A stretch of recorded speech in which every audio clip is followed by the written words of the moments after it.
Hello, welcome to the Atrioc broadcast on January 27th, 2025, covering all of the insane news in the market. I need to add a timer to the screen, a non-cosmetic timer since I am late. This should be it. Boom! Hello. Hi, howdy. Good to see you.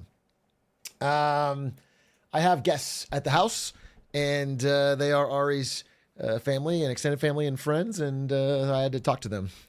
Ugh. And, you know, I was trying to be like, hey, champ, why don't you come out of your cave? Hello. Hey, Mr. Glizzy, have you got any updates on the negotiations from the dock workers about the automations? I know they were saying, no, it hasn't happened yet. And you weren't wearing a shirt for that? I switched shirts because my other shirt was from basketball, a little dirty. Put on a nice flannel for you, okay? The things I do for this chat, I put on this nice flannel, all right? I set up the lights. I think my camera's a little off. It's like, there we go. You're supposed to have a little bit of the whiteboard in the background. Yeah, I guess no thanks, though. No thanks for a streamer who puts his heart and soul into it. Did you dunk 200 times? No. I heard from Kyrie Irving on Kai Cenat's stream that you should practice just the basics, which is full court layups. And so I've been doing like 100 full court layups. It's just running. That's all it is. All I do is just run. It's just, I run from one side and I easy layup and I run the other side. It's actually, but he's not, it's just conditioning. Yeah. But you know what? I might help you out.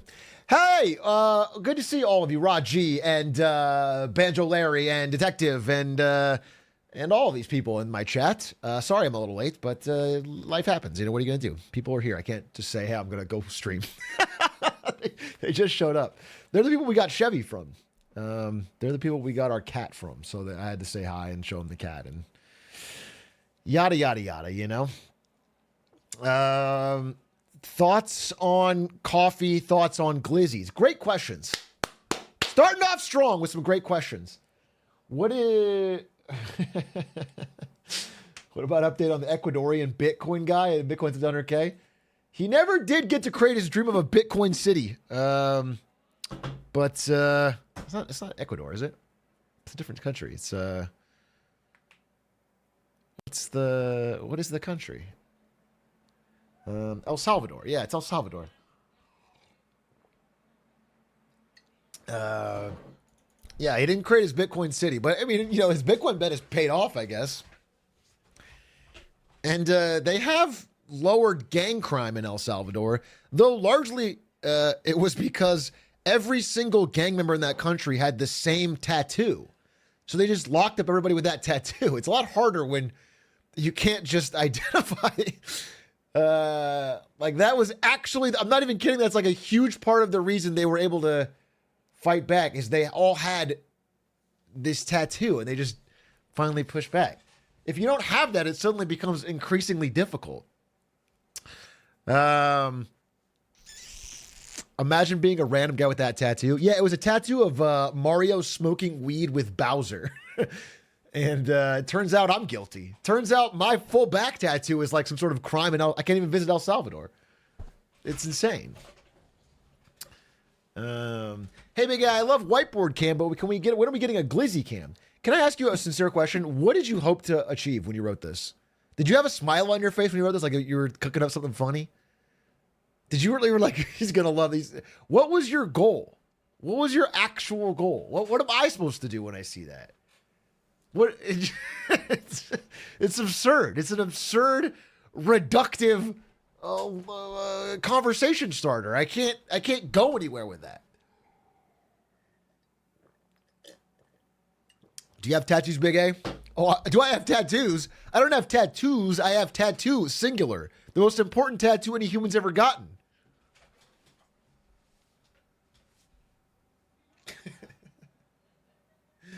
T1 World Champs 23 crossed out 24. You don't get much better than that. It's real fan. That's a real fan tattoo. Yeah, I'm gang affiliated. Yeah, you could say I'm gang affiliated. Yeah, You really could say I'm gang affiliated, honestly. Me and Faker are in a diehard blood in, blood out gang called the T1 Squad. I want to put on this hat because we have to sell these when it launches soon. Oh, and it looks good. My God, the Enron two-tones coming to a shop near you. Sheesh. I certainly wouldn't want to be without one of these come spring and summer. Where can I buy one? Coming soon to failedco's.co. Hey, Big A, when are we getting the dogs cam? I thought you meant my actual dog, which would have been really sweet, but instead you said, we all know you change the slides with your feet to keep your hands free. You're trying to see my little doggies, which is not nearly as interesting for me. Willis, thank you for the prime. Hanson, thank you for the prime. Royalty, thank you for the prime. Hey, Big Glaze, it's been a while. I know you've been missing seeing me around chat, and I'm so happy I can finally grace you with my presence in chat yet again. W, thank you so much. I am so happy about that. I think we were all missing your presence in chat. Marth, thank you for the 41 months. All Day J, thank you for the 17. Isaac JB, thank you for the 28. Pixel Dimensions, thank you for the 17. Hey, Big A, I'm not sure if you're going to cover it, but have you seen Trump's insane NIH freeze? My lab group's going to suffer soon if she doesn't get visited. I have seen it. I don't know if I'm going to cover it in any meaningful way, but it's bad. We're sort of getting, I'll say this. This is a tactic that, Trump is much better at than Biden because he was older and slower. And that is, if you waterboard people with information, if you do like 900 executive actions at one time, nobody can keep up. It's impossible for people to like digest the one and understand it and know how it's impacting their lives before the next thing comes along. There's like a new piece of news to discuss, and it's a water hose. Yeah, water hose, waterboard strategy. It's just you spamming. And, if you do one action or one thing, or you talk about one, then everyone can discuss it for a week on end ad nauseum. Doesn't really last much longer than a week, but in this case, it's very difficult with the amount of new executive orders being signed every day to digest them all, understand them, come up with a real take about their implications, and then talk about it. Hey,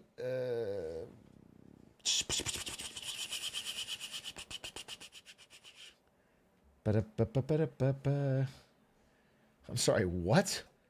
I know you don't like DEI programs because of your past history, but what do you think of NASA getting rid of DEI program? What the fuck are you talking about? What is my past history of hating DEI programs? I was Asmongold's editor for a bit. That was I needed the money.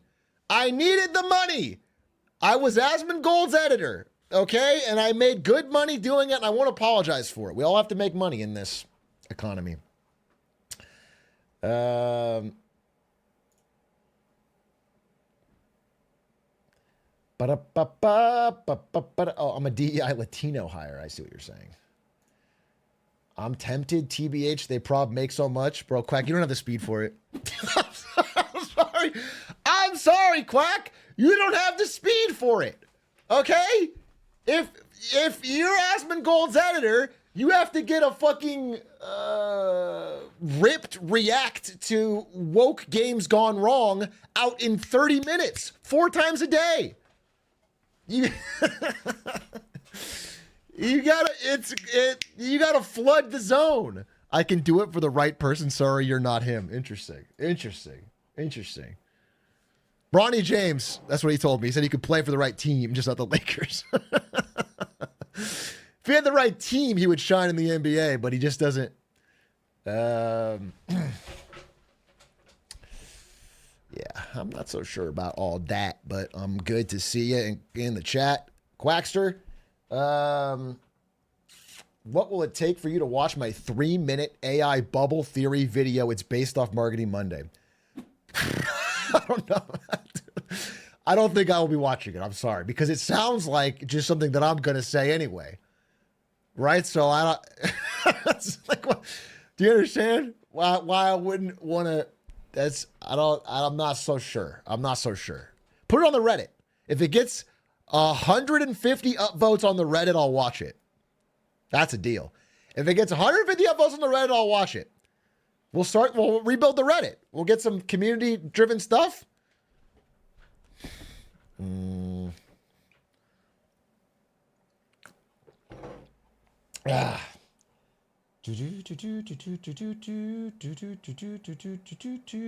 Hey, Big Glizzard, great React video pre-marketing Monday. Taffakins is on Jubilee show Surrounded. I heard about this.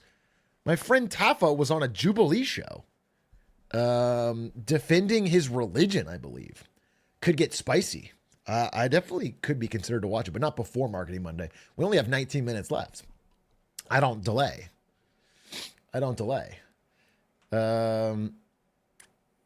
What would it take for you to watch my 20-minute video calling you Glizzy Fingers Coffee Cow? Just put it on the Reddit and get 650,000 upvotes.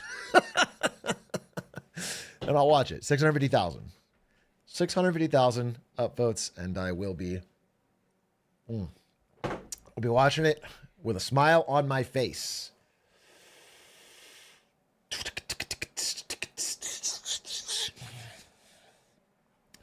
Hello, Atrioc. It's my first time watching you live on that first Marketing Monday. Hey, welcome on Season Peanuts. Chat, we all know what we do around here when there's a new person here seeing their first Marketing Monday. We ask them where the donation is. On Season Peanuts, everyone here, you may not know this, but everyone here, when their first time show up, they give a big gift subs donation.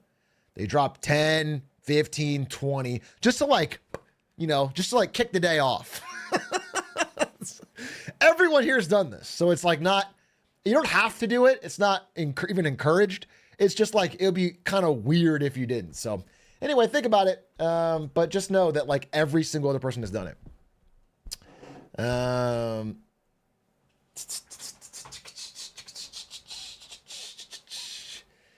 Hey, Shark, quick nuclear question. Do you think Australia could benefit from nuclear, or do you think there's enough potential in renewables that they don't need it? Everyone could benefit from nuclear. And I'm not just being nuclear pilled. I'm 100%. Just look into it yourself. I'm tired of 100% renewables and nuclear go together, hand in hand. You need base load power. One that works rain or shine or wind or no wind. You need base load power, and then renewables are excellent ancillary power. You need both.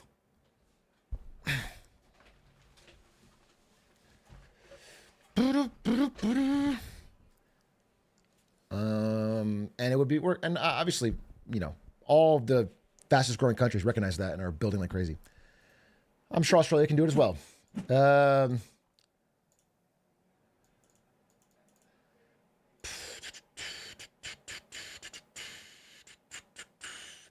Hey, Shark, what would it take to make you watch my 1.5-hour video exploring the history of Soviet and then Russian automotive industry and explaining why it's so hated on the domestic market right now? Me personally, I'll watch that on my own time for free. Watch it on stream is a tough call. I would watch that on my own time, no problem. That sounds interesting. Send it to me. DM it to me. I'll watch it. I'll lay on my couch and watch it.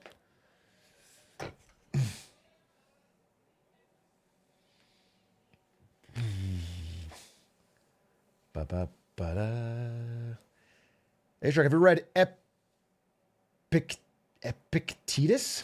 Did you spell that wrong, or am I just don't know this philosopher? Or any other philosophy books? The only philosophy book I need is a hollowed out Bible with a bunch of weed in it. Do you know what I'm saying? And I open that up, smoke that shit, and I fucking see God.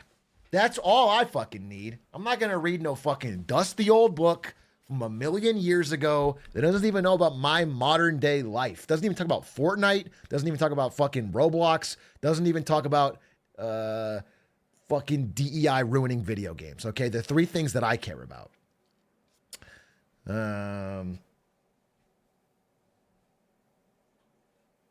Honestly, I actually don't read much philosophy. My books are mostly about finance nowadays. Finance, and then I'll read like fiction, sci-fi or fantasy. But I read a lot of finance books. Like, this is what I'm reading right now. This is about financial speculation.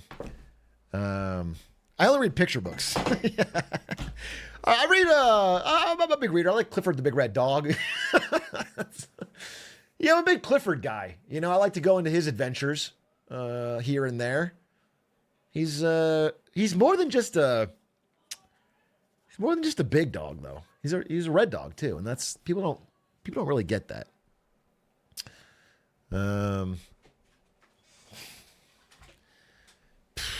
All right, let me make sure I got all my shit in fucking order before I jump into this, dude. Because yeah, da da da da da da da da da da da da da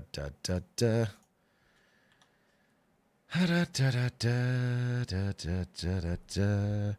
Yeah, this all looks fucking good. Holy shit, it looks so good. Lot of slides. It's so fun. Yes and yes indeed. Yeah, I'm fucking cooking. All right, I feel like it's ready. What do I need? What's a man got to do to get a slider on here?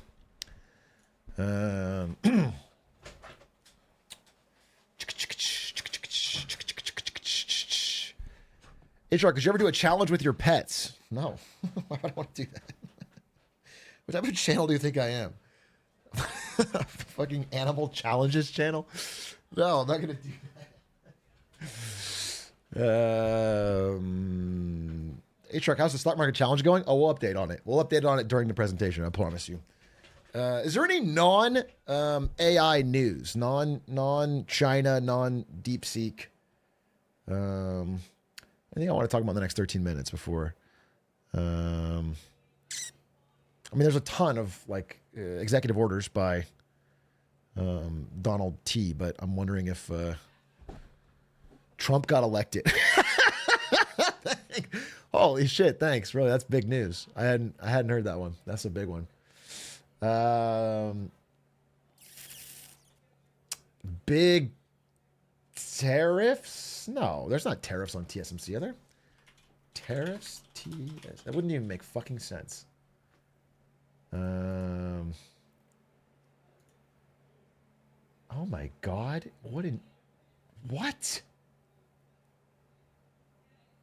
I have to add this on my slide. This is so stupid. Wait, 48 minutes ago, Trump calls for tariffs on computer chips, semiconductors, and pharmaceuticals from Taiwan. All right, I'm adding on this last slide.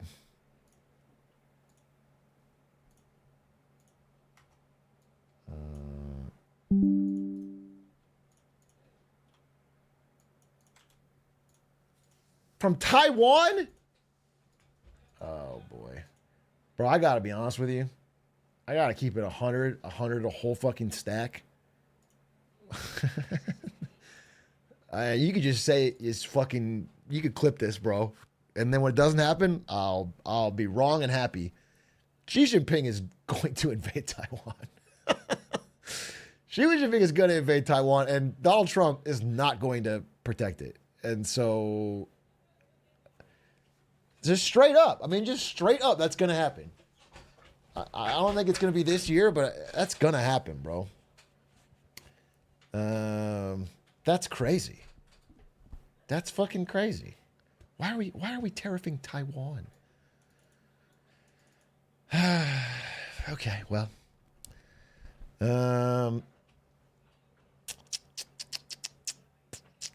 Elon reached rank 3 on the PoE2 hardcore leaderboard on his new character. Easy clap for the GOAT. Hey, finally some good news. The GOAT gamer is back again. Yes, baby. How does he fucking do it? Bro, he's been traveling all over the world, dude. He was doing it at the IFD speech, did the inaugurations, but still he's grinding, dude. Grinding better than these full-time PoE grinders. Just crushing them at their own game with one hand while not even seeming to play very much. That's fucking incredible. What a GOAT.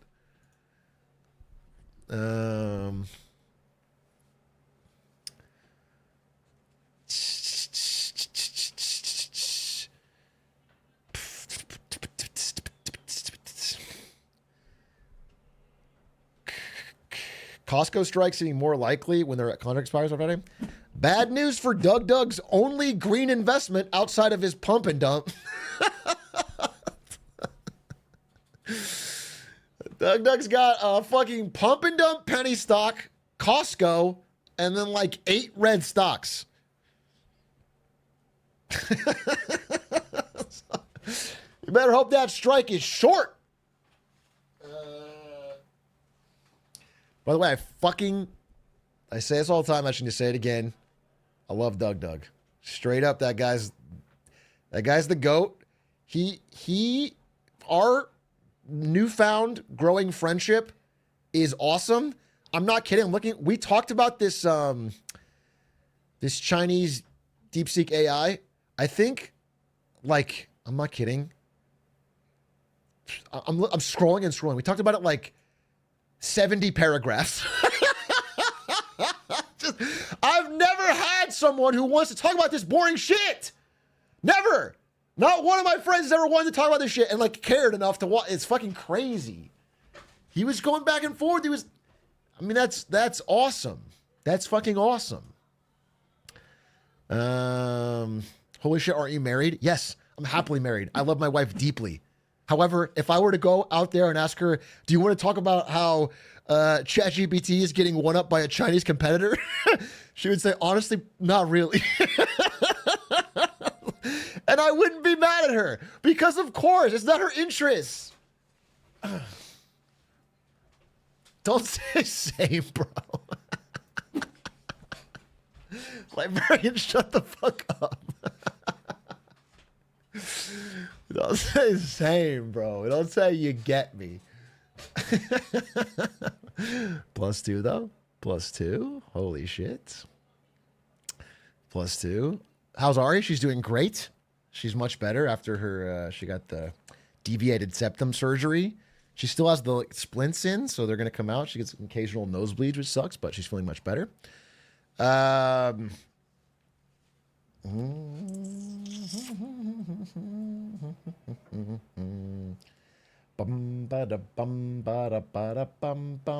least you have several thousand mentally ill strangers to talk to instead of your dumb wife. I don't appreciate you calling my wife dumb. Outside of that, basically correct. Outside of the insult on my wife, yeah, it's a bunch of mentally ill strangers that I'm talking to. Yeah, 100%. Yeah. Yeah, you had me in the first half, not gonna lie.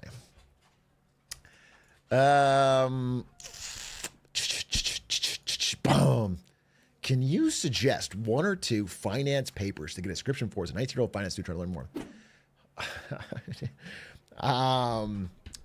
Listen, the main daily driver that I read is the FT, if you'd like to copy that. I don't think you need to spend any money at all to keep up. Do you know what I'm saying? I do it because I'm rich and lazy, and I like to have a physical paper delivered to me. Okay? I read this on the daily, and it's just a good way to get me started on the news, and then I read a bunch of other things. I read a lot of Substacks, but I certainly don't think it's required.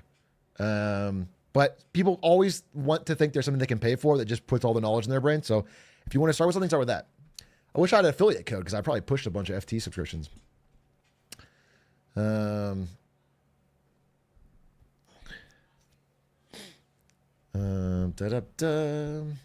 Bum bum ba-dum bum. Off-brand failed co-merch win. You know, Off-brand's still alive.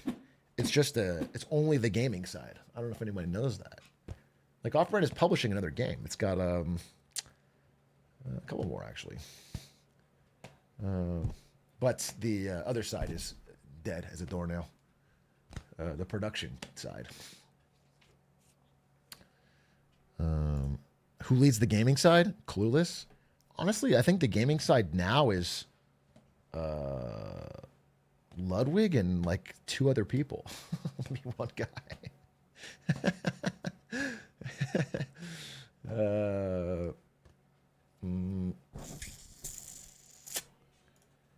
No, you guys are saying Pirate Software. My understanding is that Pirate Software is, well,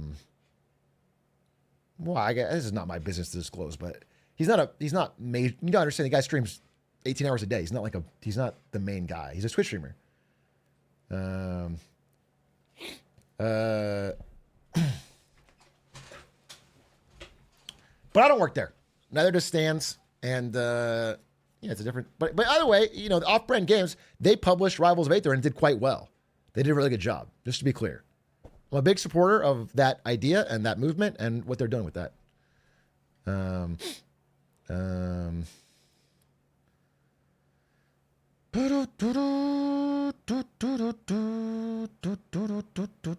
Did it do better than Get to Work? Of course. Yeah, it's still way more. Although I will say this, Get to Work is about to pass 100,000 copies sold. Like probably today or like very, very soon. 100,000 copies sold. That's fucking awesome.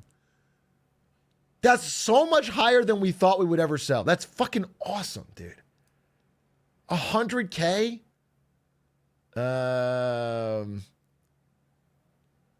Yeah, I'm pretty stoked. I'm pretty stoked for Isto. Guy put a fucking ton of work into it, and it was a bit of a long shot, and only in a year. You know, we made that game in a year. We made that game in a year. I made that game in a year, and Isto wrote it like you know what I'm saying? Like, I shouldn't say we, because it really was just me. And sometimes you have to learn to stand up for yourself, right? Sometimes you say we and you get trampled all over. You know what I'm saying? You guys ever been there where it's like you did all the work on the group project and you're like, we did this. And what you're doing is you're giving away some of your power. I have to take that back. I have to like stand up and sort of straighten my spine and like, hey, I made all of this. I coded this from the ground up. No, huge congrats to Isto. And that game is doing 100K copies, which is fucking awesome. Now, to be clear, 100K sold, but I still think there's like 10,000 refunds in China or something. China refunded this game like crazy. So I don't know what the whole net is, but I think we're about 1 million CAD, which is fucking awesome. Which is very cool. Very fucking cool. And certainly is enough to make another project of some sort in the future. Wally MD. Hey, Big A, it's me, the author of the highly acclaimed Mao Zedong description joke. I was wondering where my cut of the video profits are. I'm sorry, Wally MD. Are you the person that said, call me Mao the way she jump on Zedong? And you would like a cut of my video profits? No, I don't think I'm going to be doing that. I don't think I'm going to be doing. That wasn't the driving factor of the video's performance. No, I don't. The year of you, Atrioc. Remember? Yeah, exactly. The year of me. You're saying it right. It's the year of me specifically. All right. What else do we need to discuss? What is this? What else do we discuss? Dude, this is crazy. I need to actually cut this video out. Wait.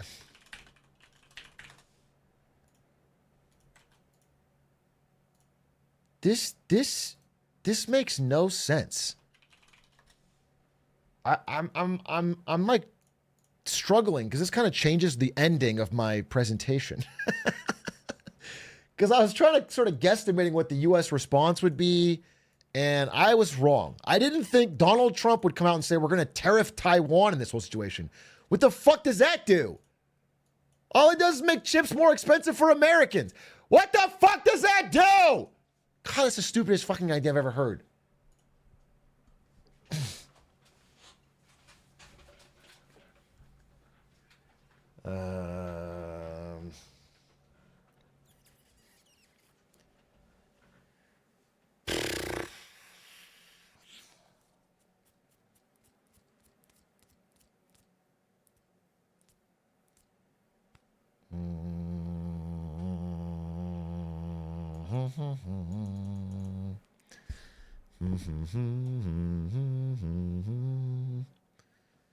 He wants to shift to American manufacturing. I'm 100% sure that's true. I'm 100% sure he'd like a world where if we put tariffs on Taiwanese chips, that all of a sudden 1 million chip factories spring up in America overnight and we have the best and the greatest chips. But what more accurately will happen is they'll clamp down on their IP. We have to pay more for the chips. it'll get more expensive in America. We'll fall behind. And by the time anyone builds a factory here that works or enough to fit supply, it'll be too late and we'll have lost the AI war. Fucking stupid. Stupid. I need 30 seconds to think about this. I need 30 seconds to think about this. Give me just fucking 30 seconds, please. Give me a minute 30. Okay. Ah! All right. Damn, that's crazy. That's so crazy. That's so shocking.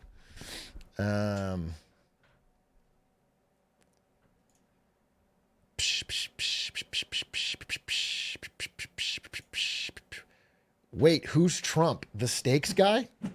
Donald J. Trump, the New York real estate mogul?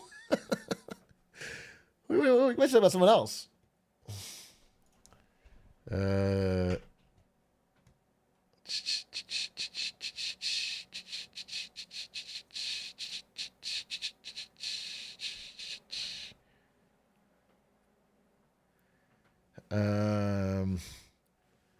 Anything else? Anything else? All right, so I think I'm ready to just fucking run this. Little Marketing Monday, baby. Do I have all my shits? Got my slides.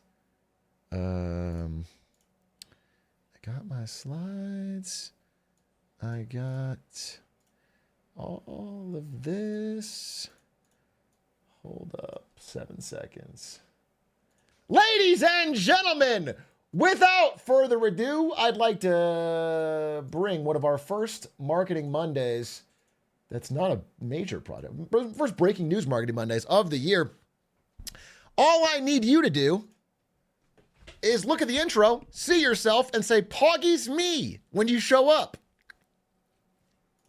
Ladies and gentlemen, welcome to Marketing Monday here in late January. Something insane happened today. Xi Jinping pressed this big silver button and turned the American stock market into the Chinese flag.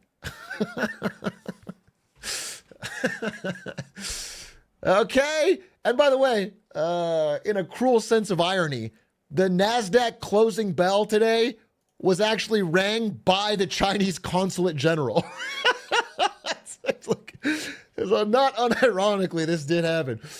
And everyone will tell you it is because of this scary new thing called DeepSeek R1. This is the big news. 1 million posts about it on social media. News articles left and right. Everyone's wondering what the hell's going on. What is DeepSeek?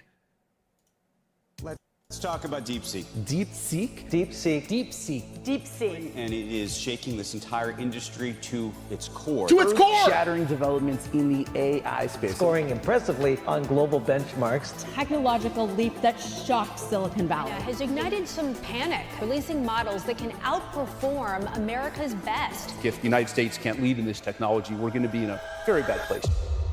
Uh-oh. DeepSeek is essentially, just to boil it down for you, it's ChatGPT. It's Chinese ChatGPT, okay? But it performs just as well as the latest and greatest ChatGPT on like every benchmark. The blue shaded one is DeepSeek. At math, at coding, at reasoning, at solving problems. It's as good or better as the latest and greatest $200 OpenAI on every benchmark. And it has some vibe checking bonuses. A little bit of like, whoa, this is nice. For example, if I use the latest and greatest $200 ChatGPT and I ask it to think about a problem real seriously, it'll take a long time and think about it. If I ask DeepSeek to do it, it'll take the same amount of time. But while it's thinking, it'll show me what it's thinking about. Here's an example. I asked it to write me an intro.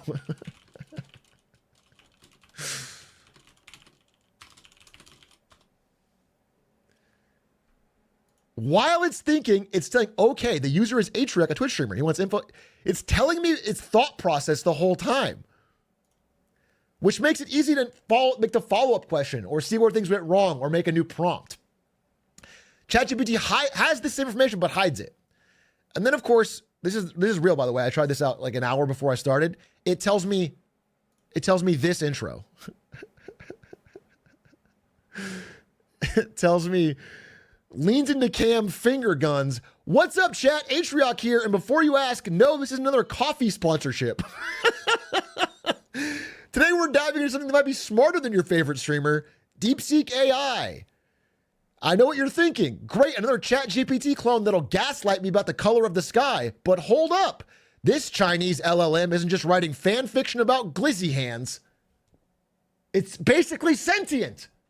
It's basically sentient. None of that was included in my prompt, on God. It has access to the internet and it shows you what it's thinking. So for casual users, they're finding like it's actually pretty useful. If you're using it for your homework or whatever, it's actually pretty useful. And it's matching or exceeding ChatGPT list benchmarks, which caused it to hit #1 on the App Store, a feat that no other LLM is able to do. Not Claude, not the Meta one. No other LLM has managed to dethrone ChatGPT until DeepSeek yesterday. But all of that wouldn't matter if it wasn't for one extremely major change that has got everyone panicking. It's free. It's 100% free. Instead of $200 for the latest reasoning model, it's free. Uh-oh. That's Sam Altman, CEO of OpenAI. That makes him a little nervous. And it was extremely cheap to train. Cost them only a few $1 million to train. Not only does it match, it's like 89 to 90, match O1, the latest and greatest in quality, it was extremely cheap to train, costing, according to their account, about $5.5 million. That's nothing. That's not just uh-oh for Sam Altman. That's uh-oh for Jensen Huang.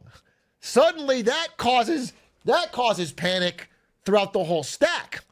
And the market predictably responded with panic today.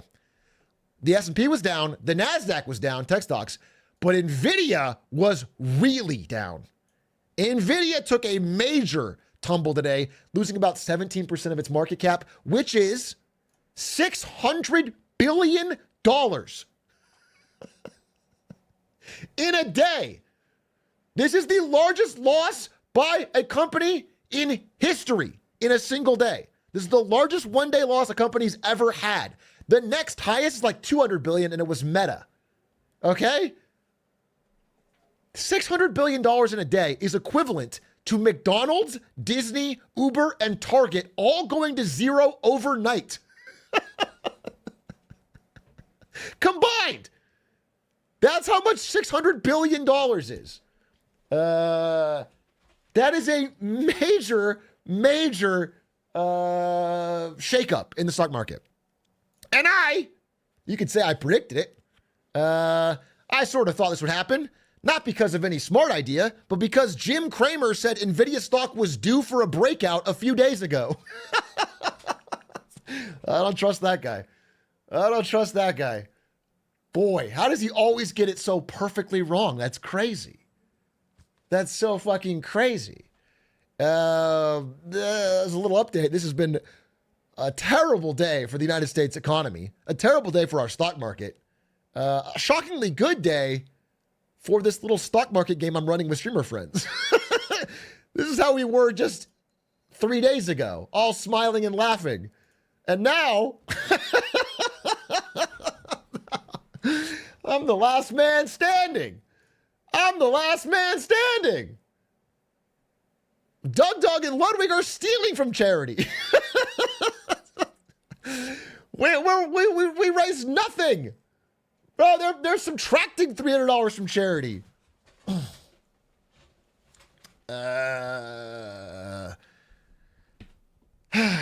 So why does it matter? Why is this a big deal that the CEO of OpenAI, CEO of DeepSeek, is tweeting out 5.5 million with with the guy from Silicon Valley that replicated? Why does this matter? By the way, this is the CEO of DeepSeek, not this guy, which the news keeps reporting. This is a random stock photo. This is a random stock photo that everyone keeps posting as the CEO of DeepSeek. This keeps happening with Chinese companies. People just put a random Chinese guy and say that's the CEO. This is not the CEO of this. But anyway, why does this matter? Why is this guy trading a new ChatGPT cheaper stop Jensen Huang from signing titties? What is getting in the way of the titty signing? I don't understand. Let's explain. Let's zoom out a little bit and explain how the market dynamics have been working for the past 2 years, okay? These companies, big tech companies, are in a major war to be the leader of AI. They all see AI as the future. It's the next internet. It's the next mobile phone. It's the thing where if you dominate it, you're going to dominate everything for the future. It's going to make a lot of money. And these guys have led the pack in America and by extension, the world, because America's been leading in AI. These five companies, obviously a few more, but these are the big spenders. And these companies, especially not even Apple, actually, these four, the two on the left and right, have combined spent tens or hundreds of billions of dollars just buying NVIDIA chips. Each NVIDIA chip looks like this, called H100. Each one of these chips can cost $40,000 each. And these four companies buy a lot of them. Again, they only cost like $3,000 to make. So it's a big markup. And then these companies buy a lot of them. Microsoft, in the last year, bought 450,000 of these chips at 40 grand each. So while these guys are all racing to win this gold rush for AI, Jensen Huang has been smiling, signing titties, and selling the shovels. He just keeps selling shovels to everybody, and they all go on the gold rush. He's making a ton of money. Meta bought 350,000, Amazon bought 200,000, Google bought 170,000. Between these four, they're just shoveling money in Jensen Huang's pockets. And it's because they all want to have the latest and greatest, strongest AI model. And to do that, the logic goes, you need the most chips. If I have more chips than you, more H100s, I can build a more powerful model. I can build a better data set. Now, some of you are asking, isn't part of this war not just America? Isn't there an AI war with China? Yes, but until recently, there's been a great chess game going on by American tech. Okay? American tech has been sort of out-competing China by pushing America to put export restrictions on these NVIDIA chips so that China cannot get their hands on them. This is the current shipment curbs globally. If you are not one of these blue countries, you can't buy the latest and greatest chips. You can't have this. Doesn't matter if you have the money, you can't have the $40,000 chip. And so we will keep spending all this money and buying it, but no one else can. The race is only between us. And obviously China and Russia are the ones that can't. They can't buy export restrictions. They can only buy the H800. Yuck! Oh, yuck! Who wants an H800 when you can have an H100? It's cooler, it's better. This is old and gross and cheaper. It's downgraded. Nobody wants one of these. It means you're poor. I got the ick. And, if you flash back to 2023, these chip restrictions were working. It seemed like when Baidu, which is China's Google, put out their ChatGPT competitor, it wasn't very good. And their stock plummeted. It was the general consensus was China is a year and a half behind at best. They're just behind. They don't have anything up to date. AI is only between these competitors. And Sam Altman was pretty freaking happy. Sam Altman, CEO of OpenAI, as the leader of the American market, is thinking, I'm on top. I'm on top of the best market. I'm crushing. I'm feeling good. He even, after apologizing to Trump and getting down on one knee and talking about how great he actually was, he even got this brand new Stargate investment where the U.S. was going to put a $500 billion investment into AI that basically benefits ChatGPT, OpenAI. Everything's looking good for Sam Altman a few days ago. So he is pogging. He's letting his goofy side shine through. All right, so things are looking good. There's no problem for him. But then DeepSeek comes out, and it's caught up on everything. It's caught, the bold ones are where it's winning.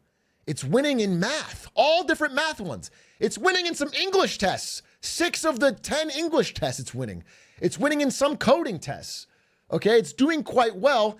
And according to them, they made it on H800s. Now, here's the thing you might not know if you didn't work at NVIDIA. The H800 is an H100. They just tweaked it and made it slightly worse so they could sell it, because NVIDIA still wants to make money. It's not a drastically different chip. It's basically the same chip. It's just tweaked to be slightly worse so they could say, America, you're getting the best chips, and everyone's happy, and NVIDIA, because NVIDIA doesn't want to lose a huge part of their business in China. First thing you need to know is that. Second thing you need to know is that this is an H100. And it was found in a student's suitcase as he was leaving MIT to go to China. There were 6 of these in his suitcase, and he's not the only one. There's a large underground network of smugglers. When there's demand, there will be supply. There's a large underground network of smugglers that sneak expensive and latest and greatest NVIDIA chips into China. Export controls have not been fully capable of stopping these from getting into China. Additionally, for some reason, once the export controls went up on China and you couldn't buy the latest and greatest there, for some reason, this small country called Singapore, which happens to be accessible from China via land, suddenly started buying a whole lot more NVIDIA chips. Suddenly like 15 to 20% of NVIDIA's revenue. I don't know why Singapore suddenly needed so many NVIDIA chips, but perhaps they're being bought there and then sent into China. Perhaps. As is speculated by this American tech CEO, who does work in China as well, I believe, who said, the Chinese labs, they have more H100s than people think. And these are the highest powered NVIDIA chips that they were not supposed to have. Yes. My understanding is that DeepSeek has about 50,000 H100s, which they can't talk about, obviously, because it is against the export controls that the United States has put in place. And I think it is true that, I think they have more chips than other people expect, but also on a go-forward basis, they are going to be limited by the chip controls and the export controls that we have in place. So they may have more chips. This is unspeculated. This is a speculative statement. We don't know if it's true or not, but there's an indication that they have more H100s than they've let on. However, there's still more to this story, okay? It's got Meta panicking because they released specific open source details on everything they did. And in fact, when experts have looked into it, as they have, I've read a fucking number of pieces now, it's actually seemingly quite true. It adds up that this new model was trained for $6 million on H800s. However, they built this model off of a larger model that they created earlier that was trained on thousands of H100s. So this is still incredibly efficient. It is still a massive breakthrough in the efficiency of their code and their ability to do more with less because of the restrictions. However, they still have a lot of H100s. Needs to be understood. There's a balancing act here. Other than that, Mrs. Lincoln, how was the play? Needs to be known. Okay, so Meta is scrambling. Zuckerberg, all of these AI tech companies are scrambling overnight to throw together war rooms to figure out how they can get their costs down to the level of DeepSeek. Because cost is the key issue here. It's a fraction of the price. They have to find a way to apply this to their millions of GPUs they've already bought. And lastly, one more thing as an criticism that I need to say before I go into the next part is that if you are a true red-blooded American, there's another major criticism that comes up here. Many Americans, especially American tech bros, are furious about this development. And it becomes a point of national, it's not about whoever has the best model, it's about a national pride. Nikita Beer says US tech companies want your data so they can get rich. Nation states want their data to kill you. Americans sure do love giving their data away to the CCP in exchange for free stuff, which I guess is a fair criticism, but you are an OpenAI employee. So it feels a little biased. It feels a little biased. It feels a little on the back foot, a little cope and seethe. However, if you try to use DeepSeek R1, not for your homework or for writing a report or for writing a letter to your dad that you don't want to do because you've lost all ability to be a human, if you want to use it to talk about Tiananmen Square, for example, you can literally watch it start thinking about this, realize it can't talk about it, and then say, I'm sorry, I can't answer the question. I tried this today. I mean, it'll really do this. And of course, everyone is pulling this out with this face. What about Tiananmen Square? Tips Fedora. That ends it. However, even though DeepSeek has the worst answer on Tiananmen Square, it is because if you use the online version, it is hosted in China, and China's servers have to follow Chinese rules. But the unique thing about DeepSeek R1 is that it's completely open source. You can download it and run it locally and set the weights yourself, which people have done and has no censorship. You can self-host, which brings me back to this leaked Google memo from 2023, where they said quite an amazing prediction. Hey, we're looking at this AI industry. We might not have a moat. Neither does OpenAI. Open source might outcompete us both for free. They predicted this in 2023, and it's starting to be possibly correct. Now, what is open source, you might be asking? I'm no technical expert. I mean, obviously, you can understand that it's more open than closed source, but what is the unique difference? I could try to bore you with technical explanation, but instead, here's Doug in his bathroom. Hi, I'm Doug, here to explain the difference between open source and closed source software. So closed source software is basically, you don't know what's going on. It's closed, only the people who made it can see it. It's like having a bathroom and you go into the bathroom and you come out clean. You don't actually know what's going on in there. Are they showering? Are they taking a bath? Like, what the hell's going on, right? So because it's closed and you don't actually know what's going on, they can charge you all kinds of money. It's a good business model, right? Mm-hmm. They made it themselves. You don't know how it works. Open source, on the other hand. Wait, did we get an F? Are we back?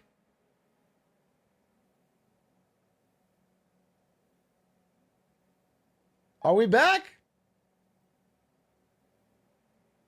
We had to refresh. Tiny F, we back? Here, I'll go back. I'll go back. Yeah, Doug is explaining closed source versus open source in his bathroom. I need to make sure you guys know where we're at. Refresh. Okay. EU, fuck off. China!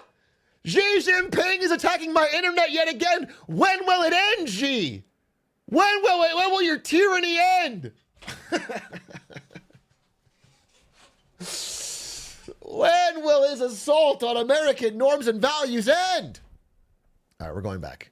Basically, you don't know what's going on. It's closed, only the people who made it can see it. It's like having a bathroom and you go into the bathroom and you come out clean. You don't actually know what's going on in there. Are they showering? Are they taking a bath? Like, what the hell's going on, right? So because it's closed and you don't actually know what's going on, they can charge you all kinds of money. Yes. It's a good business model, right? They made it themselves. You don't know how it works. Open source, on the other hand, they just fucking show you everything, dude. They just let you get into the shower and they show you all the details. So you're like in the fucking shower, right? You can see everything. It's all visible. Everybody knows what's going on here. And that means that anybody can make their own shower, right? You don't have to go pay OpenAI a bunch of money to get clean and do whatever the fuck. You can see it happening right here, right now. And that means everybody's got to go open source because otherwise they're fucked by the shower model. And so probably OpenAI now either has to make a shower that's way better, or they're also going to start open sourcing stuff. I don't know. It's crazy. Crazy stuff in the shower world. Thank you, Doug. Thank you, Doug. Yes, indeed. This open versus closed source is one of the biggest parts of this story. That's shaking everything up. And it comes back to this, which is a report by Sequoia Capital in June of 2024, mid last year, where they said AI has a $600 billion question. They said, hey, look, we are investors. We love AI. We're throwing money at it out of our fist. But I'm just wondering, okay? We're looking at the costs here. You guys are spending so much money on NVIDIA chips and the top tier talent and the employees and the offices and all of this stuff. And when do we get the money back? When do we make the money? And they said, basically, the AI revenue we would need to get this money back is $600 billion, which is about the amount the NVIDIA lost in value today. But we need to make that in cash. We need to be selling products that make $600 billion a year. As you guys may well know, if you've watched any of my content for 4 years, or 3 years maybe, the United States stock market is extremely valuable right now. Some would say overvalued, entirely based on the expected profits of the Magnificent Seven. These big 7 AI stocks have been promising huge future profits from AI. It's going to make a lot of money from this. And everyone's like, all right, cool, we'll keep giving you money. It's going to happen. Let me give you an example. Let's say you're an old Wall Street guy, and these 2 Silicon Valley twinks ask you for $100 billion, okay, to buy NVIDIA chips. They say, hey, you give us $100 billion, we buy a bunch of NVIDIA chips, we invent something cool, question mark, something people will pay for. Consumers buy this thing, and then we make way more money. Money back to you. Huge revenue increases, huge profit increases, okay? This is the cycle that's been promised. But what if right around here, this question mark phase, the last thing your AI lab sees before getting one-shotted by a Chinese bootleg LLM team with a 5 minute, what if somebody comes along and offers the same question mark for free? Well, then all of a sudden, by the way, it is their side project. This is a Chinese hedge fund that had a bunch of GPUs and had a side project to basically make a ChatGPT competitor. And again, I want to be clear. ChatGPT did a lot of innovation here, and DeepSeek did a lot of training on ChatGPT outputs. But at the end, for the consumer's POV, it doesn't matter. You're getting something for cheaper. So again, imagine this happens, right? Imagine this happens. And you go back to the guy and you say, hey, can I have $200 billion now? Yeah, last time it didn't work and I have $200 billion now. Maybe he says yes. What if it happens again? What if you spend $500 billion and you make an entirely brand new super sick closed source thing, and then 3 months later, there's an open source copy for free, and you still don't make money back? Eventually, this guy's going to say, wait a minute, I'm getting screwed here. I'm not going to give you any more money. And if he cuts off the checks, if the money stops flowing in, or if Wall Street stops allowing them to buy all of these GPUs, that cuts off the flow to Jensen Huang. And that is why NVIDIA is, at least the market is getting spooked. We don't know how it's going to play out, but that is why the market's getting spooked, that people are going to need, that NVIDIA chips are not amazing, or they're not the best in class. Again, DeepSeek does not make a competitor to the NVIDIA chip. They still need H800s or H100s, whatever, they need it. But the idea is, if these guys can't keep asking for money, then they can't be the massive whale customers that keep buying NVIDIA chips. But here's what you might say. If you were a tech bro on Twitter last night and you needed an answer to this big question, this scary thought, you simply laughed. You simply tipped your fedora and you started laughing. You fool! You absolute fool! You haven't thought about Jevons paradox! You fool! You haven't thought about Jevons paradox, you absolute cretin! Oh, you idiot! You're selling NVIDIA shares. You haven't thought about Jevons paradox. I know what you're thinking. Jevons paradox sounds like a fucking Yu-Gi-Oh card. Well, it sort of is, okay? Jevons paradox is the idea that as something gets cheaper, people actually use it more. Well, actually, no, everyone knows that. They use it more than they would have when it was expensive. Let me give you an example. The one example here is like cars. Let's say it costs you $4 to drive every mile in your normal car. The idea is maybe if I get a hybrid car where it costs me $2 a mile, I'll save money. But it turns out you just end up driving a lot more. So even though it's cheaper per mile, you drive so many more miles that you're spending more. That's the idea. Same thing with the internet, okay? When I was a kid, to get on the internet, you had to spend a lot of money. You had to buy like an AOL CD for like 30 bucks. Yeah, it was a whole thing. As the internet got cheaper to use, people didn't use it less or save money on the internet. They spent a lot more time on it. They used it more. Internet companies were worth more. The idea is that AI, as it's cheaper, people will use it more. And that's fair. That's fair. And I'll explain. But it does feel a little bit copium when the CEO of Microsoft is up late at night, right before markets open, tweeting about Jevons paradox and linking the Wikipedia article. It does feel a little bit like, please, no, this is actually good. This is actually great. No, this is actually awesome. Because here's the deal. That is true. AOL is expensive. It got cheaper. People used it more. But what you don't understand is that AOL, the company, still blew up, still went to zero. Yes, I do agree. People will use AI more every year. But who's the winners and the losers in that equation? Who adds or subtracts the value changes. Where the margin is being made changes. And there can become an entirely different balance of power over who is the leader, who's the important one in the AI stack. Let's give a different example. Let's go to different parts of the world. This is the Xiaomi SU7. It's a Chinese electric vehicle, pretty hot seller, made by a mobile phone company in China. This is the Porsche Taycan. You might notice they look very fucking similar. Many people have pointed out the SU7 was inspired by the Porsche Taycan. For sure. 100%. Inspired, maybe more, probably. And I think it's a fair criticism. If you were on the Porsche design team, you're probably furious. But if you're a customer, you might be like, well, that's annoying. But when it comes time to buy, and this one costs $124,000, and this one costs $45,000, and the Chinese one has a faster 0 to 100, weighs less, and has a longer range, all of a sudden, you just don't care. You just don't care. This is a drag race between the three.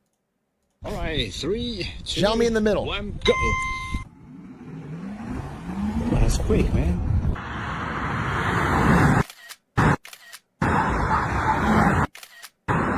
Xiaomi wins, but probably faked, right? I mean, the top comment was like, why don't you bring your awesome SU7 to race in Nürburgring, which is a German, it's like a racetrack / auto testing center. It's like world renowned. Why don't you bring it to a race there? You can't do it because you won't make it for a lap. Okay, well, they did. It's the end all be all for automated measure testing. They brought it there and then it got the record. It was the fastest four-door sedan ever recorded. So at the end of the day, I 100% agree that it's a little bit fucked to steal the idea. But from a consumer POV, we have to understand the market dynamics of when you can get something that much cheaper that is comparable. It's not a question. Why pay a premium for a worse product? This is from a Substack I read. It's just a reality people are starting to realize. We can get a better AI model for free. If you are a user right now, like, hey, I have to do my homework tonight. I don't want to spend $20 for ChatGPT Pro and I'm running out of tokens or whatever. I'll just go to DeepSeek and it's free. This is the problem. This is the scary part. It's not about how they tested it or how they made it or how much it costs to make. Those are important and we should figure that out. I think they're probably playing up how cheap it was. It probably was more expensive. What matters is what they're offering it for. That's what changes the whole paradigm. They're offering it for free. Let me give you another example. Let's say you're an AI startup like Replica here that makes AI boyfriends and girlfriends. I think the big use has been AI boyfriends, though. Here's an article. The man of your dreams. You can chat with your AI boyfriend for $300. Okay? Your companion will never die, argue, or cheat until his algorithm is upgraded. This is becoming more and more popular. Replica made this avatar, but the actual chatting is done by ChatGPT. They're just a layer on top of it. They're just a wrapper on top of it. So this lonely woman gives $300 to Replica, and Replica has to give a lot of that money to ChatGPT to make it work.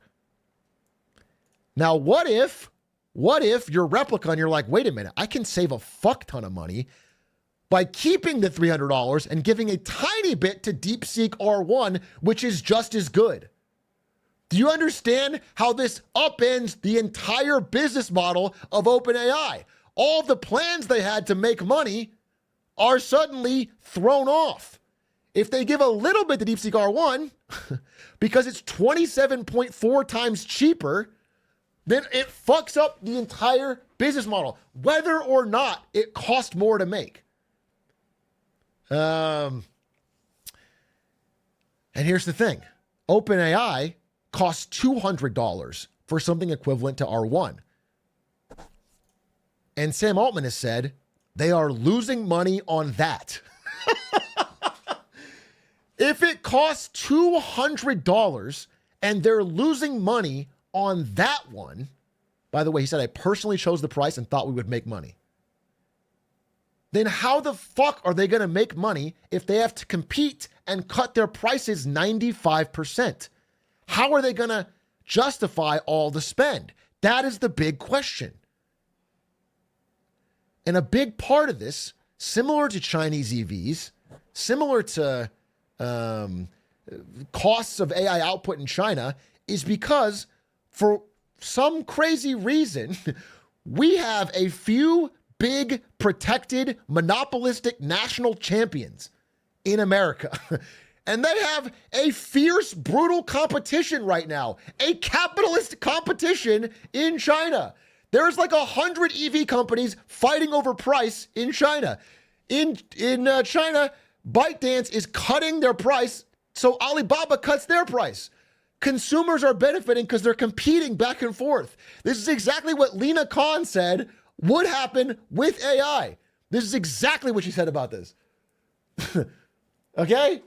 This competition is causing problems. And as we have the government getting involved and personally giving a $500 billion AI investment that benefits just ChatGPT, we have to think about how this stuff makes us more fragile. It doesn't make us stronger. It makes us more fragile. We have one company to rely on. They get all of the margin. They are most susceptible to disruption. And all of this would be something to note. It would be an interesting story. I think a little bit overblown. Against that parody, it's not better. But the worry is that the hits will keep coming. This morning, DeepSeek followed up with an entirely new announcement. Said, hey, we're not just competing with ChatGPT. We're now competing with Midjourney and all of the image generators. They made Janus Pro.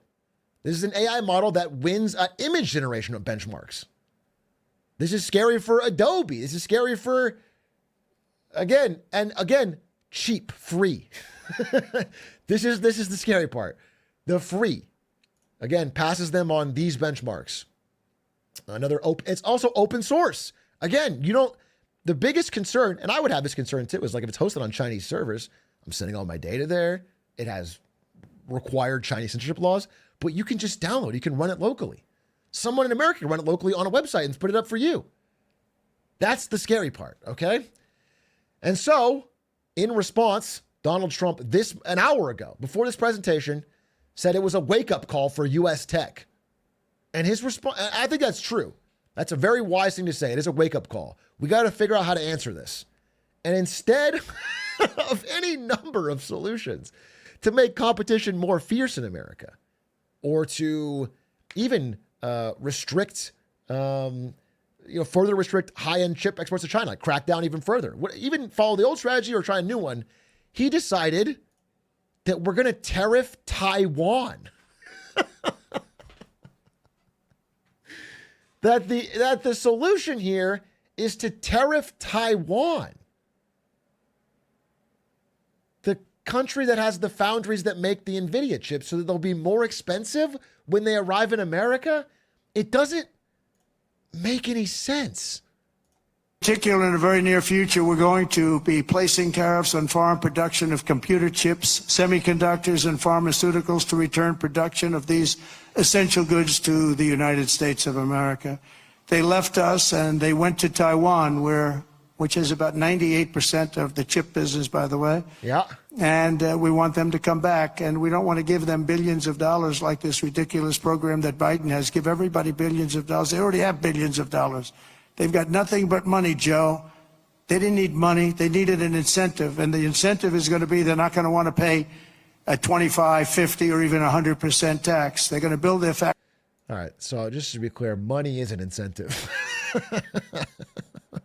And it did work. It got a TSMC factory in Arizona that's producing chips. What I'm concerned about is the tariffs will make chips more expensive at exactly the wrong moment, at exactly when price is so important, when every American company is going to be doing their best to cut costs to make it cheaper so they're competitive. As you make it more expensive for Americans, it is going to put us further behind. I just don't agree with this. But that's where we find ourselves. Now, I do want to say, and it needs to be said, this DeepseekAI was trained on ChatGPT outputs. There are incredible AI researchers in America. There are incredible productions being made. And again, this is parody, not really exceeding. It's parody. The problem is not that we don't have great stuff, but the problem is our system is set up in a way where we can't do it. we can't seem to make money on it. We can't seem to not burn cash hand over fist. And if we can't figure that out, then the cost advantage is going to ruin the industry. I mean, it's going to ruin it.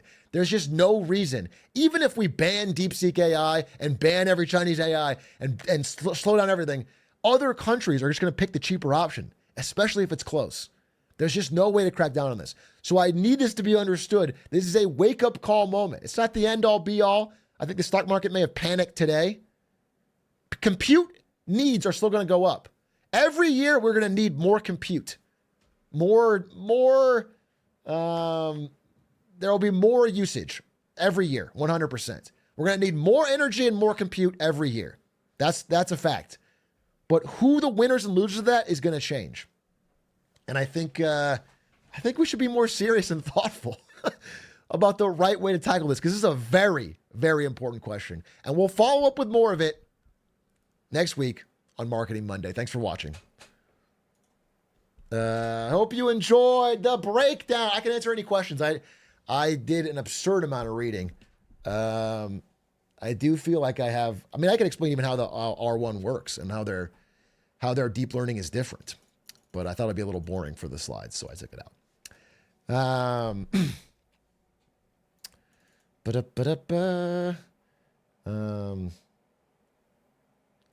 So since DeepSeek is under a hedge fund, do they do this just to mess with U.S. markets? Is DeepSeek free forever?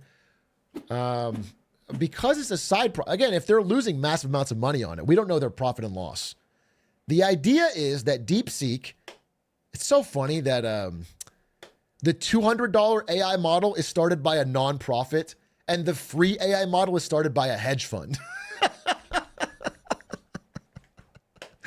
Again,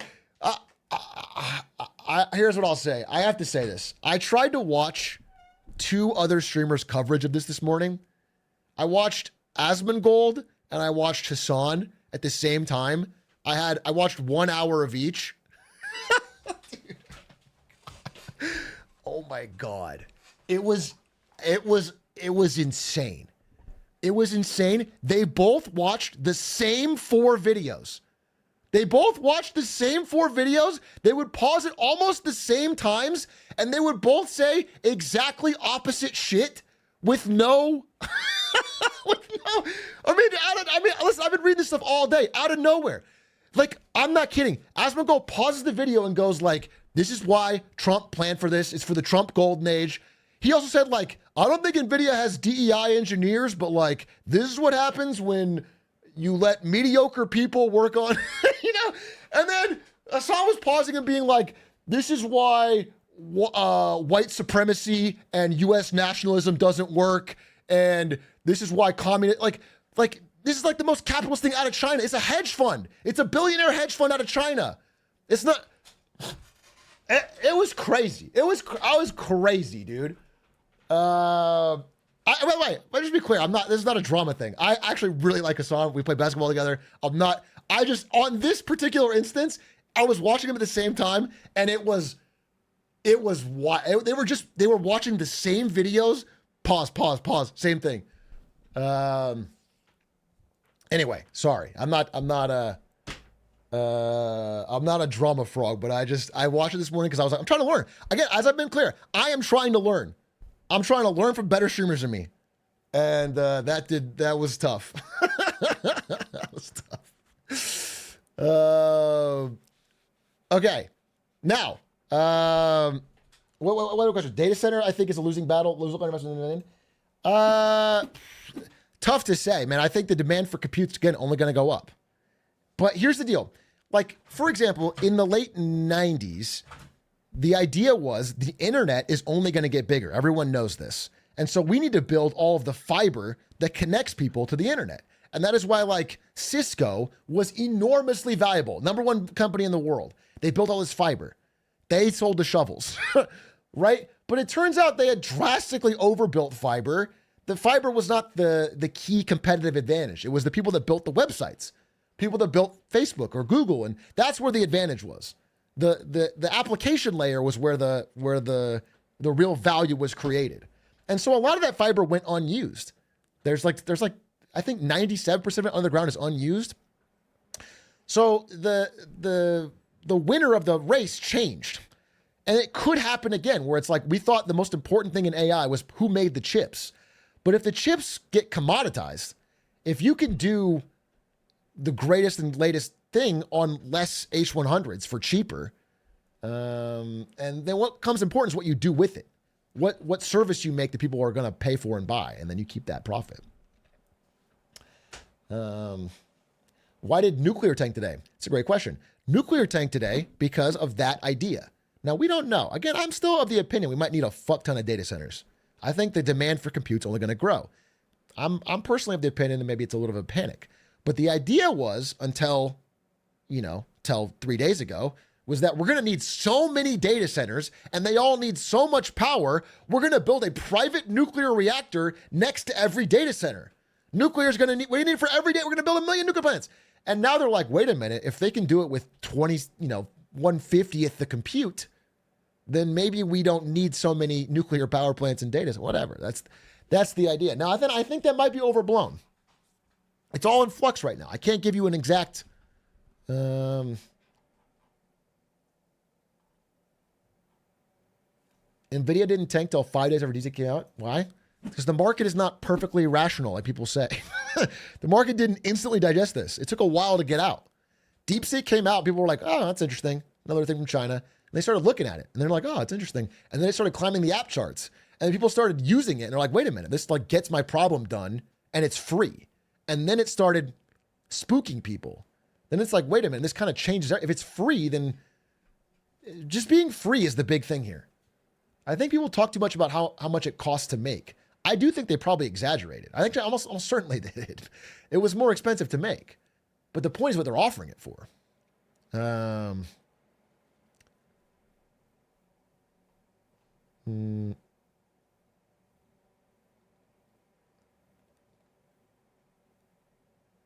DeepSeek's abilities are founded on a formula. I'm sure OpenAI will be able to replicate this to make things deeper. Absolutely. So one thing people are saying, and this is a fair criticism, is that the efficiency gains that are part of DeepSeek can be replicated. Meta will figure it out. OpenAI will figure it out. And then they'll have more GPUs, but more efficient use the way that's fair. But the scary part is the next time this happens. So let's say OpenAI learns this. They make a whole new model. It's latest, greatest, it's better. They put it out. And then 3 to 6 months later, a new open source competitor that matches comes out and it's free. That the implication is that, oh shit, we may never be able to make money on this. That's the implication. It's like, oh fuck. If we keep throwing all of this money at it and we make a whole new thing and then someone matches it really soon afterwards and it's way cheaper, how are we going to make our money back? That's the scary part. That's why everyone's panicking. Because all of this buildup, all this years of spending has been based on the idea that if you spend all this money, you'll make a lot more money. What if that's not true? What if you don't make more money from all this spending? Then things start to unravel. What's the difference that makes it cheaper? All right, again, I am no AI researcher, so I'll give you the really layman's term. I'll give you the really, really basic. And understand this will be a little faulty, but this is a good way to explain it to me. And I've talked with people. I've called friends. I've asked people about it, okay? The general idea previously is that you have all this training data, okay? And you feed it into your large language model and you train it.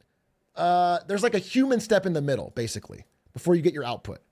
There's a human step that like follows along with how you're thinking, and the humans like reward certain things.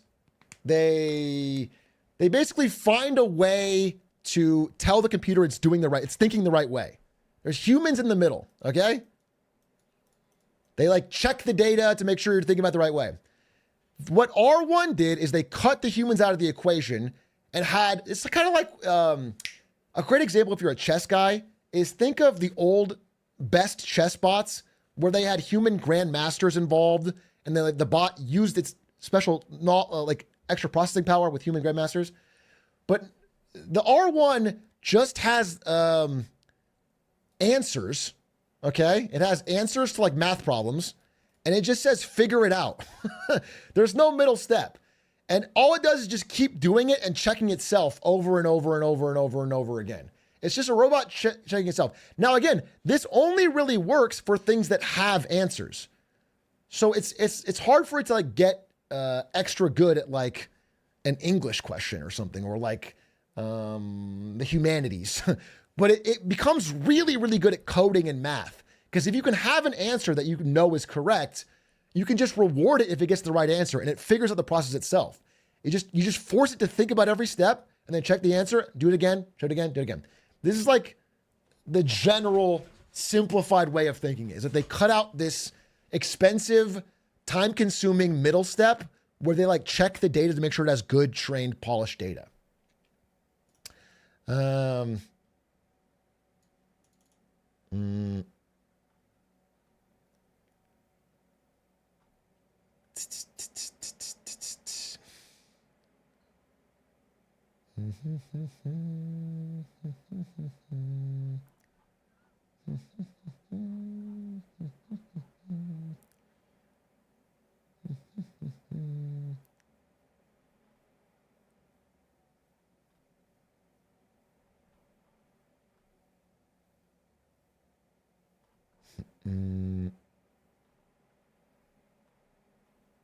Atrioc is Cassante. What does that mean? Why is this bad for riggers in the US? Probably a stupid question, but why should I really give a fuck? This is a great question. This is actually a perfect question. I'm glad you asked this. Why the fuck should you care? Who gives a shit? I would tell you that our economy, economy is the wrong word, but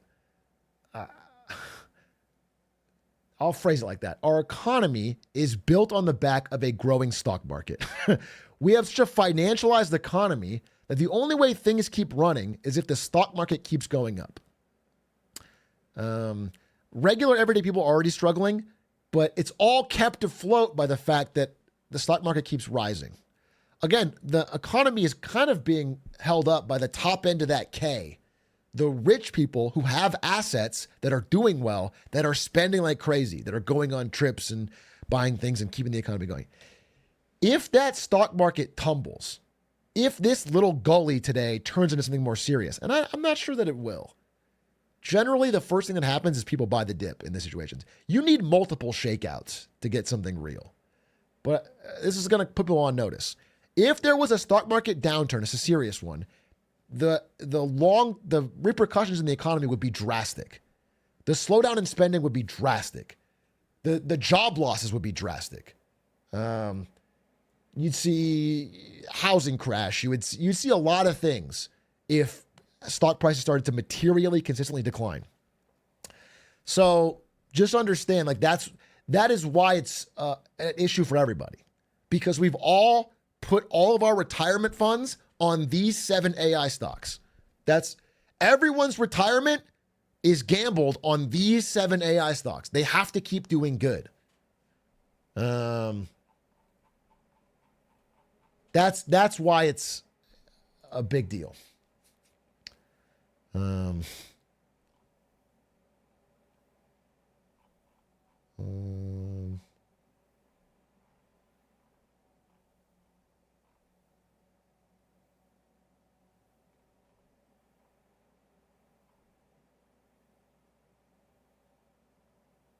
I'm a deep mind researcher, and seeing you explain RL is crazy. My worlds are colliding.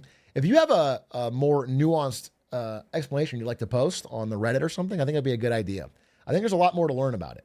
I'm just trying to make it understandable in a way that the average person can care. But I appreciate that.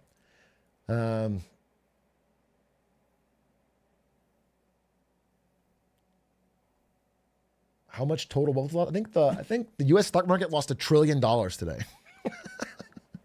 Again, I think the futures are already bouncing back a little bit. I wouldn't. The stock side of it is always the side I like to talk about the least.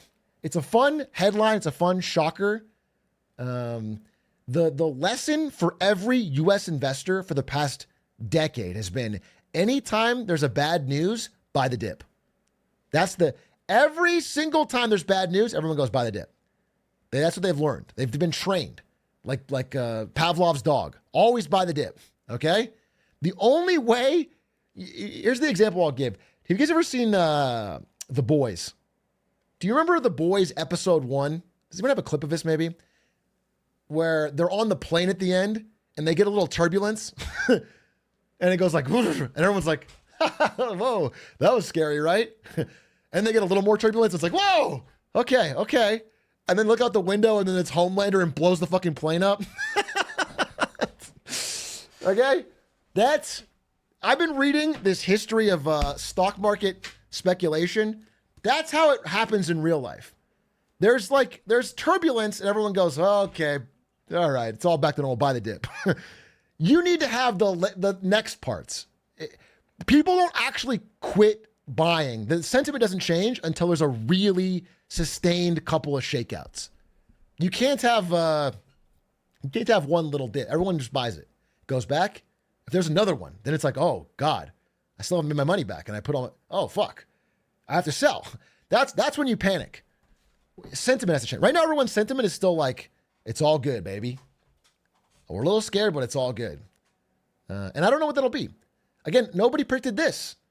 This is not on anybody's bingo card that China, a small Chinese hedge fund, as a side project, would drop a 01 comparable free LLM, ChatGPT. That's crazy. That was its prediction. But it has shaken up a lot of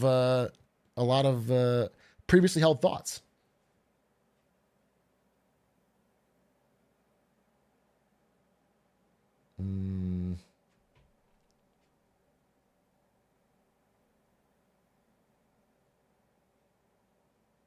It's like what Uber and Netflix did by undercutting for the same service at a loss to get market dominance and then start increasing the price to become profitable.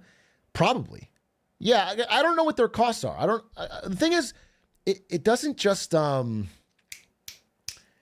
it doesn't just they're not just offering it for less. It does cost them less. It's running more efficiently. They're running it on less hardware. Like it is cheaper for DeepSeek to give you this service.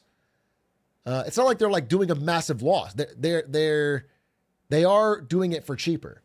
They're going to need more GPUs for sure, but they're using it more efficiently. So I think part of it is one, they wanted to make a big splash. They wanted everyone to know their name. They wanted to get their name out there. They wanted to get on top of that store. That's why they did it for free. Secondly, the Chinese market, where they also compete, is very competitive. All of the AI services in China are cheap. Like it's pennies. You know, if you want to use Baidu or you want to use Alibaba or you want to use any of their ChatGPT competitors, they're way cheaper. So like for them, being cheap is like normal. The same way Chinese EVs. There's 90 Chinese EV competitors. If you make a new EV in China, it has to be cheap. Otherwise, no one will buy it. So, yeah, it's just competition.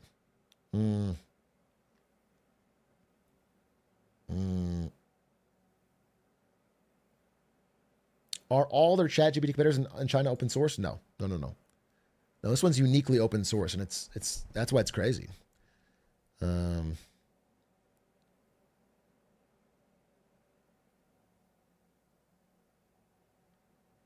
I think USA is fine. Don't worry about this. Of course, dude. I am a patriot. I believe in my country, and I think there's a lot of good things here. But I also, I don't like to see really dumb policies. I don't like seeing really dumb policies that like make life harder for all of my fellow citizens in a very short-sighted way. I would like. Here, I am just of the opinion that, like, for example, these export bans on chips have completely backfired. I think they've totally backfired. I'm of the like. They've just made China more competitive. They've just made China like do more with less. The idea used to be that it would be easy. We would just make the best thing. If we just made the best thing, there'd be no problem. The idea that we have to keep banning other countries' stuff or try to like cut things off it's not working. It's just making them more and more competitive. The demand is there no matter what. Do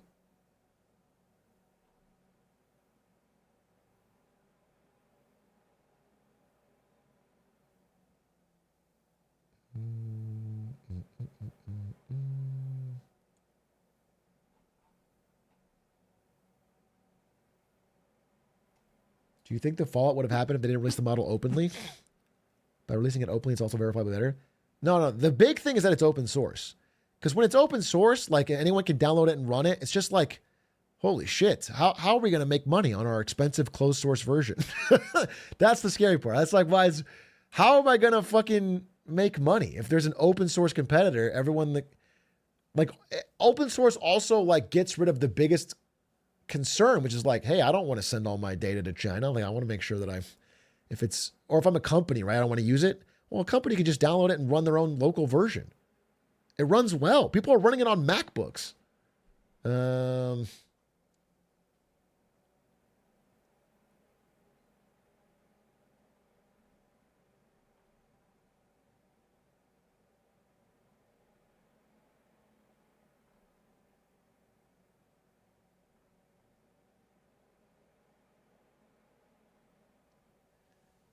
Amazon, Google, Meta are all working on their own silicon. Apple is the best proprietary silicon. We say DeepSeek basically proves you can cut all the NVIDIA tax for hardware. Why Apple didn't drop as much?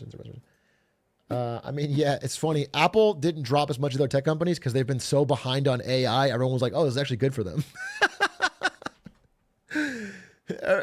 Apple's been so fucking behind on AI, like lagging everyone else. The market's like, well, cool. You know what? You were right not to spend all that money on AI. It was kind of like a do nothing win kind of moment. Let Tim cook. 5D chess. Well, let's check the look while we're on it, dude. Let's check. Who had Apple? Was it Aiden? This is the Doug stocks charity competition. We are the last man standing. We are the last man standing. I have made $724 for charity. And, dude, Stans was ahead of me on Friday. And then Oklo, the nuclear AI startup, fucking cratered. Stans was at $800 on Friday. And then, and now he's at 6. No, I have a down pick. My down pick is Google. Shocker. And I guess Heiko's basically dead even. Aiden got Meta. I don't know if that's correct. It's manually adjusted. Walmart, Delta, Berkshire Hathaway, Microsoft. All right, looking all right. Doug. Doug of his big tech guy. He went all in on high growth tech. And Ferrari and 7-Eleven and Dutch Bros Coffee. He's down on everything but the pump and dump and Costco and Palantir, which is AI military. Ludwig's biggest stock is fucking Luigi Mangione. Is the fucking dead CEO company. He bought the dip. That's actually brilliant. He bought the dip. He said, they'll put another guy in. They'll put another CEO in, and they'll still keep milking the... And Trump coin not doing so well. I'm sure it'll bounce back for America. Be crazy if this president of the United States rug pulled all of his fans. Especially his biggest fan, Ludwig.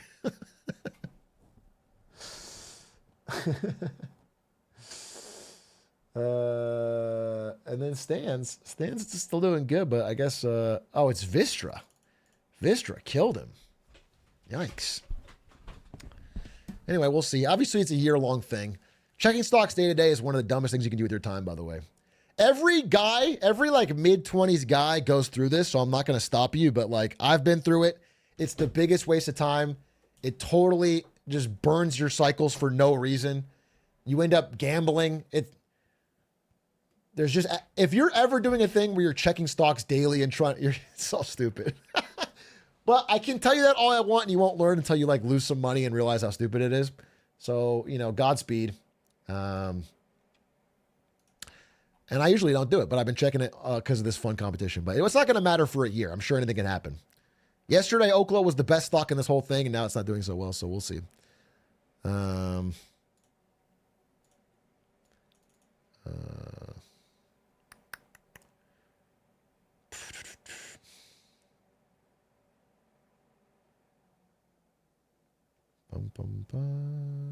Any chance Wall Street had advance notice the Taiwan tariffs?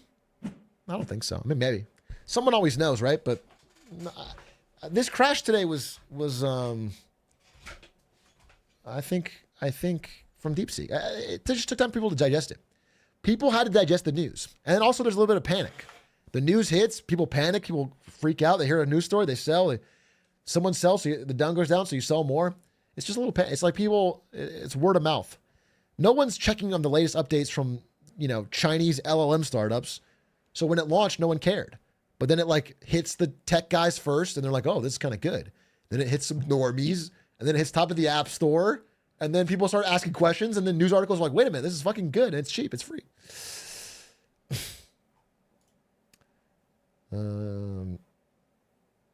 Nancy Pelosi knew. I saw she sold NVIDIA a week ago, but I heard that, it was like a small portion of her whole thing. So it might be overblown. I think she still owns a lot of NVIDIA. I think she might have taken an L today. I'm not 100%. We'll find out. I think it might not have been. I was looking into it because I want to make a joke, but I think she might actually still own quite a bit of NVIDIA. She's not infallible, folks. She didn't know about China's LLMs.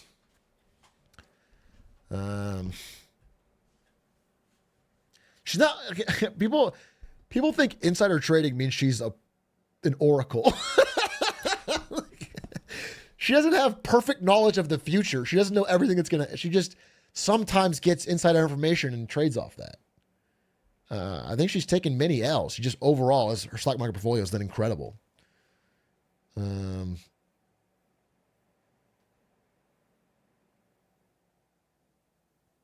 Do you have any idea what next steps you think is going to? Yeah, I mean, my prediction is this. You're going to start seeing a lot cheaper OpenAI stuff. Like they have to compete. And I think it's already happened. I think Sam Altman was like, hey, we're going to make O3 free, or like you get way more uses per day. Because here's the deal. Here's like one of you guys. Let's say you're using ChatGPT to cheat on your fucking homework, okay? Using it. You get rate limited. You've reached your maximum daily usage. Fuck, I'm using DeepSeek. You jump over. Do you understand? Oh, it's good. All of a sudden you keep using it. Now you're using it forever. That is what they're banking on. Before it'd be like, oh, I'm going to buy Pro. Now I'm going to pay money. But now you jump over to DeepSeek. That happened to me today? Yes. This is the cycle happening. That's why it's hitting number 1 in the App Store. That's why they're scared. Okay? So they're going to make their shit free or cheaper, or you get more uses of it in the short term because they're like, wait a minute, we can't have that. It can't be a $200 paywall versus zero for deep reasoning. That's the first thing you're going to see. The second thing is like, okay, what's your plan to make money if you're offering that part for free? And that's the big question mark. Because if they start making their shit cheaper, how are they going to make money? And if they don't answer that question, the market's going to react fucking crazy. The market's going to fucking lose it. The market's going to... And there's two ways they can go. One is they could innovate and they could make an even way better model that's still closed source and no one can match. Could totally happen. They could run ads, or they could find some layer on top of it that's better. Or, and this is what desperate big companies do in countries that are ending up like ours, is they go to the government. If they're a big fucking company and they realize, oh shit, we're getting loose, they go on their hands and knees and they beg the government, ban our competition, give us money, we have to win, this is important for national security, give us tax money. And I think that is, I mean, it's also been happening, but I think it's going to happen more. Intel did this. Yeah, Intel did this when they were losing. Boeing did this. This is what happens. If you're a company that's getting outcompeted globally, the first thing you do is you beg the government. Don't let them catch up. I'm not so sure it's the right way to go. I think it just long-term loses, but we'll see. We'll fucking see, bro.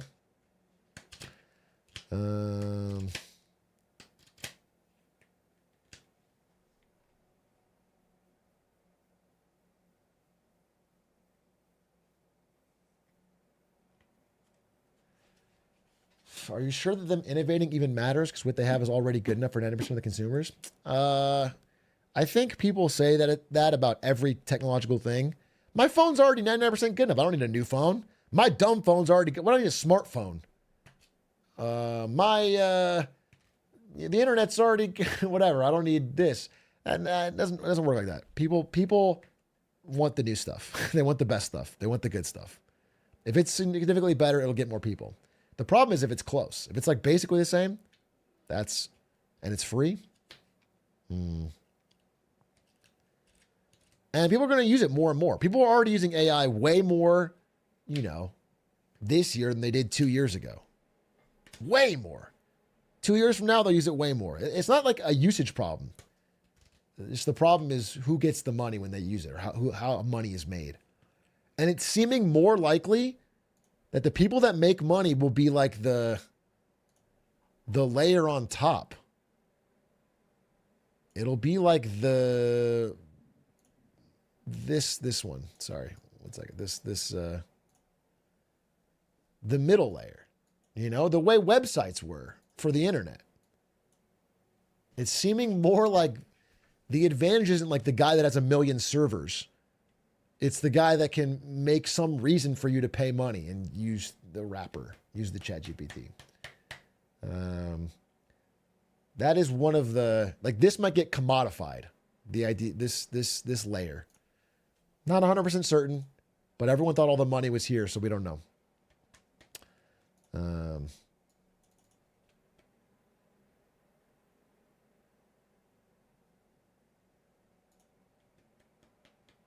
I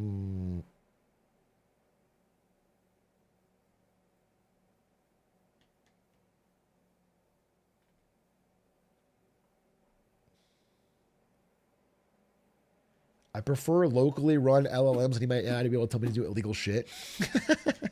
Yeah, if you do download like DeepSeek or Llama from Meta and you run it on your computer, you can set the weights to where like it won't have any censorship or whatever. It'll tell you like how to make a bomb or whatever fucking you want to do, whatever.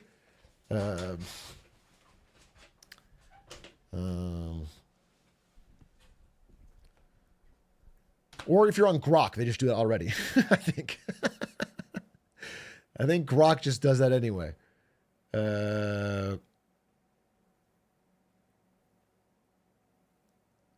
Yeah, this is not advice. I'm just saying that's what I've heard. I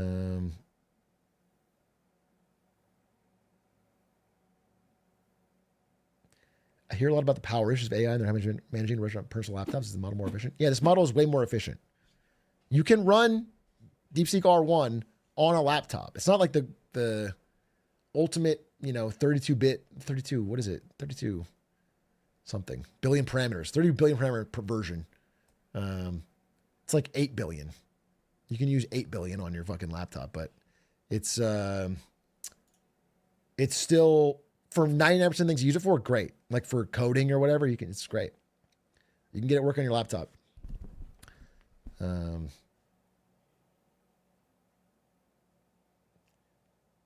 You can run the 32 billion one on your 4090. Yeah, like I was gonna try that today, but it's just a fucking pain for me. I was literally about to do that. I was like trying to set it up.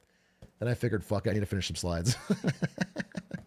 The point is, like, it can run on a lot less compute than we thought, right? So, we need to find a reason to use all that.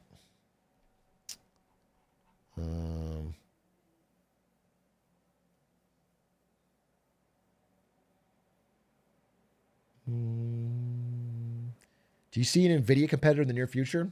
Outside of America? I'm sorry. Outside of China, no. Outside of China, no. AMD is not close. Intel's not close. Samsung is not close. Nobody is close to NVIDIA's GPUs outside of China. And in China, they're not that close. However, they are working on it full fucking steam. So Huawei is trying to make chips.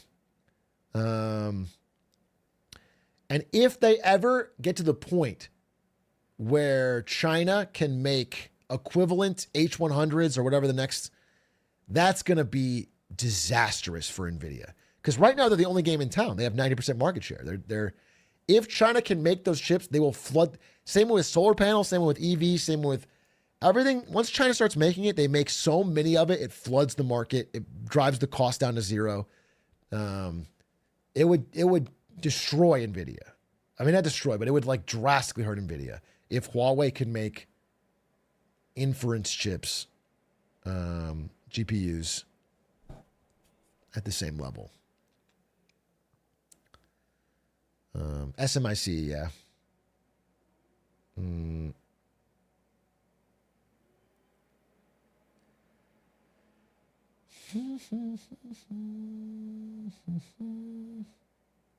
How's Doug doing? Dude, it was so nice of Doug to record that video for me, and he's doing well. He's headed to Japan. He recorded it as he was getting ready to go to Japan, which is like super nice of him.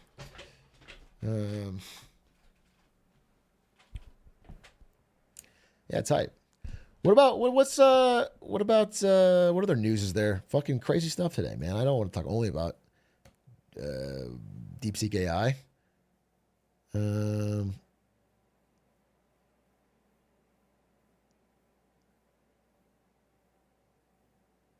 Honestly, it was what NVIDIA gets for not really innovating for 10 years. That's fucking crazy to say. That's like crazy. NVIDIA's like leapfrogged everyone else for 10 years. And that's why they've reaped insane rewards. That's wild. On that logic, no one's innovated. That's crazy.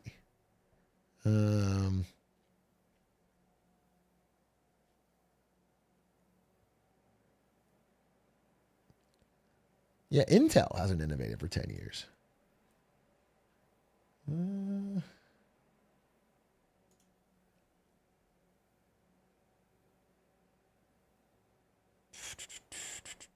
Trump freezes federal aid.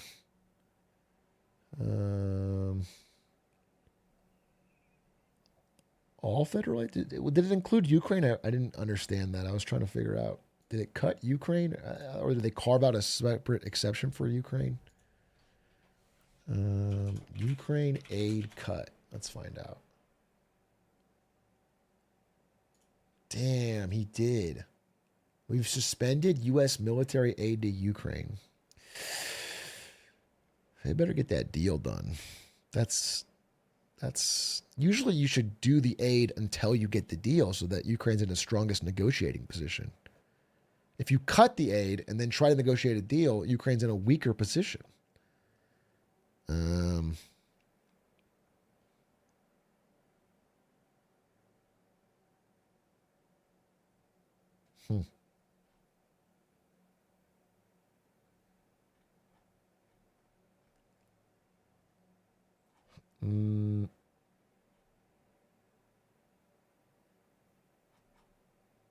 I'm sure.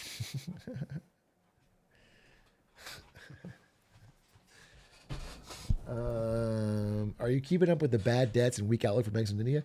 Yeah, I've been following a little bit. Obviously, there's a lot of shit going on in India. A bit of a reckoning. Maybe I'll do a deeper dive.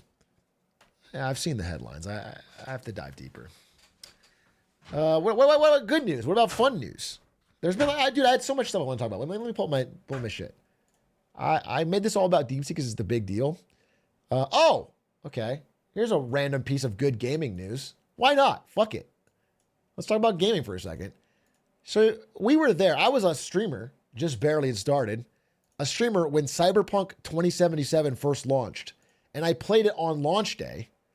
And it was fucking terrible. As we all remember. It was fucking glitchy and bad and everyone hated it. And it was this big fucking problem.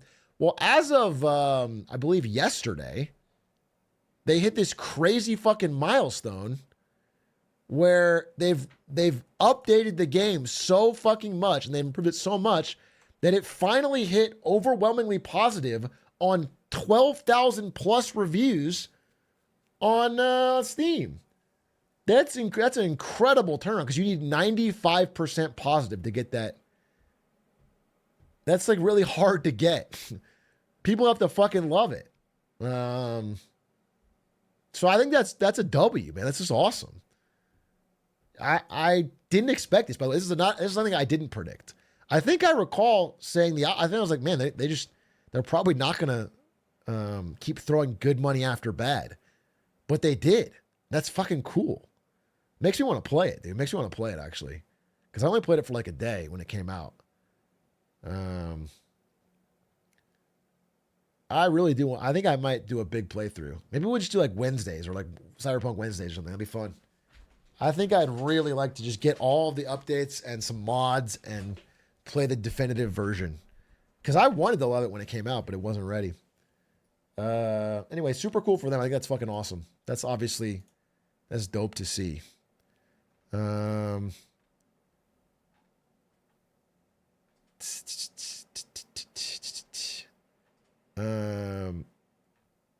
I saw a thing that if you're a middle manager of a Walmart, you can make 620 grand a year. Walmart just boosted the pay of their, apparently it's a fucking tough job. Don't get me wrong. Like an insanely tough job. You're like managing a small city of goods, but they eat good. I didn't know that. I didn't know that was such a highly paid job.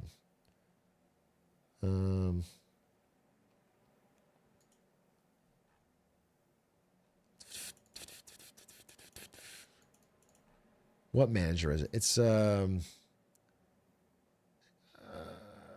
okay. No, regular managers made between 320 and 570 in 2024. Market managers, which are ones that manage multiple stores, maybe, they went up to 650. Still, I mean, it's more than I thought. It's shocking.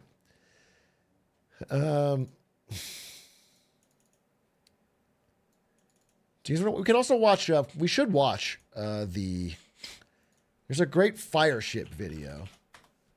Everyone watched this. You've probably already seen it, but it's also really short. And I think maybe if I spoke too much, it can summarize it for you. Let's just watch it, just because I think it's good to. Last week, Chinese company DeepSeek shocked the world when they walked right over OpenAI's moat. By the way, big shout out to Fireship. They've been, I hadn't really heard, I thought they were just like a coding, but they've sort of pivoted into more tech news, and they're really fast and good. And people they've been killing it. So good for them. Big shout outs.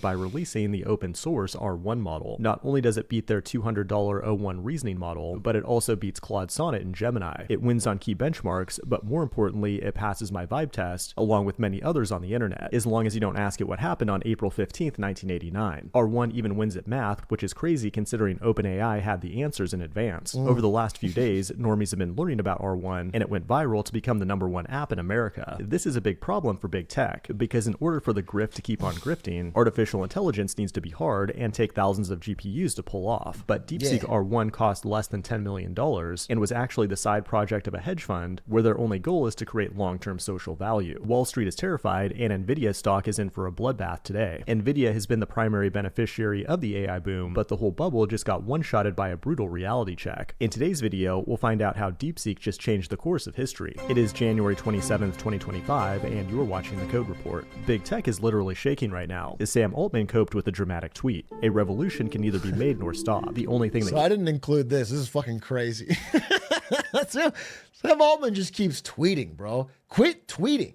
Can be done is for one of several of its children to give it direction by dint of victories. I'm not sure if that's Napoleon Dynamite or Napoleon Bonaparte, but the funny thing is he damn near got ratioed by someone with an anime profile picture that said, "It's not that deep, bro, just release a better model." In addition, to try to remain competitive with DeepSeek, OpenAI is also offering its O1 mini model to free users. But that's not all. They also released a new thing called Operator, which gives AI access to a browser and allows it. Bro, I tried this. It sucks. It's just not there. It's not there. And I know, I mean, it sounds like I went in with a negative mindset because of my prediction, but I tried to make it buy stuff on Amazon. I tried to make it, it's no good. It's too slow. It's too clunky. You have to constantly babysit it. It's just not good. It's not like, it's not there. It does make me slightly more confident. Just for this, I don't know. To be clear, I don't own any Google stock outside of this competition. Outside of this competition, I do not own Google stock. But it makes me slightly more excited about my Google bet in the competition because as AI agents become more useful, the most annoying part of using this thing is having to put my password in and like log in and stuff and like give the AI access to my. But if you're Google, you already own Chrome and you already have Google login for everything. And it's like probably going to make their agent way better. That's like a unseen advantage, I think, that they may have. To click on buttons and fill out forms on your behalf, which is a game changer because that means you can have ChatGPT go attend your court-appointed DUI courses or anything else you might have to do online. In the future, humans will no longer need websites or UIs. Only APIs. I'm sorry, wait. Sorry. Released for social value. You see the regulators when they made it open source. Well, yeah, I mean they are trying to make profit. I'm sorry, I can't pull up your message. It's just it's a marketing stunt. You know, it's a way to get their name out there. It's a way to like, but it's also because, you know, massive multi-billion-dollar companies in China, Baidu and Alibaba are also offering it very cheaply. It's not it's not for the fucking benefit of the proletariat. He's a hedge fund man. He's a multi-millionaire hedge fund manager who bought hundreds of thousands of H1 GPUs and is trying to. It's just an insane take. I'm sorry, it's an insane take to say that this is not a. There's not a business case here.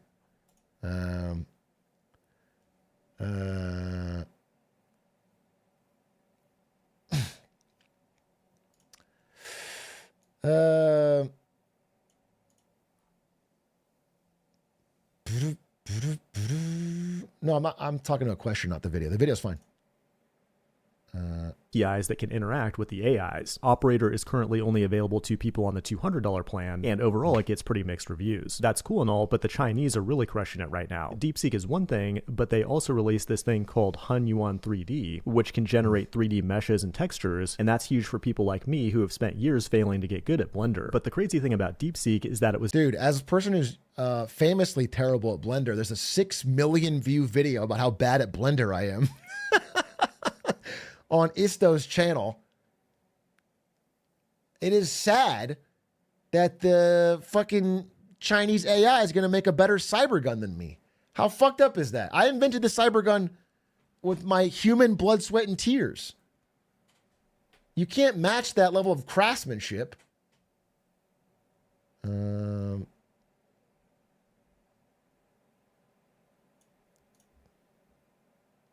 Was just a side project that cost very little money to produce. Even Mark Andreessen called it one of the most amazing and impressive breakthroughs he's ever seen, a profound gift to the world. And because of that, the stock market is panicking and just wiped out nearly $1 trillion in value, with Nvidia being the biggest loser, followed by other chip companies like Taiwan Semiconductor and Broadcom. You see, Nvidia's had basically a monopoly on AI training for the last decade, because they have better Linux drivers than AMD, and all the machine learning algorithms are optimized for libraries like CUDA, which is proprietary and can only run on Nvidia GPUs, and they have the infrastructure to connect all these GPUs together at scale. As AI— Dude, this is what I was reading, all right?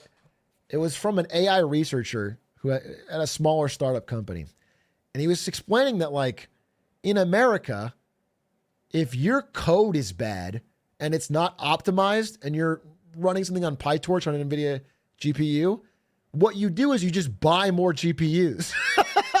Because there's so much money thrown around in AI, you can just get funding and buy more GPUs. But because they couldn't do that in China, it was harder to get the GPUs.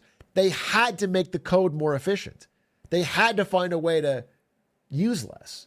That's the disadvantage of these restrictions, is they just force innovate. They force people to try and squeeze more out of it.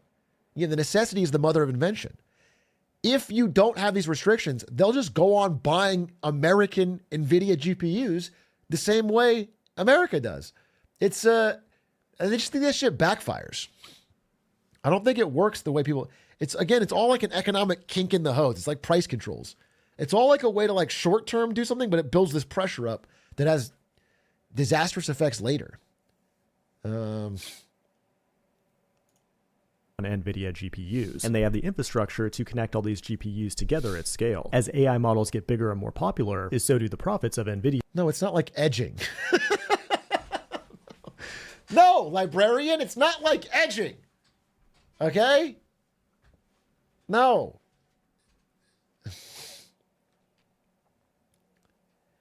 You've been laughing at Europores. Who's poor now? I'm going to fix this right now to where it shows the fucking question. I'm going to fix it right now to where it shows the question on the second scene. Watch me do this. This is going to be great. Control C. Control V. Where's the fucking question? Where's the fucking question?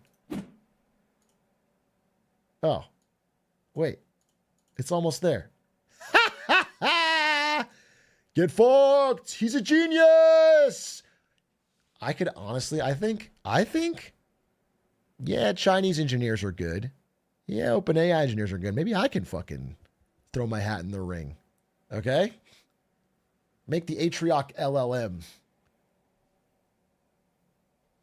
And it's going to cost $7,000. Gliz AI. Yeah, but someone got DeepSeek running on a few Apple M2 Ultras, and that's the 680 billion parameter top-of-the-line model. And that's terrifying if you're a tech investor pouring billions of dollars into AI, because if the best state-of-the-art model can operate on relatively cheap consumer hardware, and it's free and open source and developed in China, how are we going to make any mother effing money? Yeah. People are calling this the Sputnik moment, when Russia launched the first artificial satellite into space in 1957. The United States was shocked at the time, and it took over a decade to make a comeback, when America made its pinnacle achievement of filming a man on on the moon in Nevada. That's a joke, of course, and even the smartest technology in the world, DeepSeek, believes in the moon landings. We had a good run on this AI hype train, but now it's time to move on. I'm looking forward to brain chips, quantum computers, artificial meat printers, nano robots, digital resurrection, and all kinds of other tech that will make the world a better place. This has been the Code Report. Fireship, thanks for that video. Great video. Very funny. How do we know this is AI and not just a huge Chinese sweatshop? That's a good question. So you think every time I ask a question to DeepSeek, it is a Chinese national in a warehouse typing the answer really fast? That's incredible. How did it know about glizzy hands? How did it know about Coffee Cow? Their viewers? Streets know. Streets know. That fucking makes sense, bro. That fucking makes sense.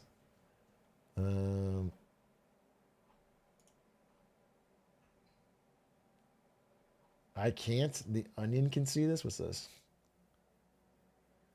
This is an Onion story from July 2008, 6 months before the birth of Bitcoin. Recession-plagued nation demands new bubble to invest in.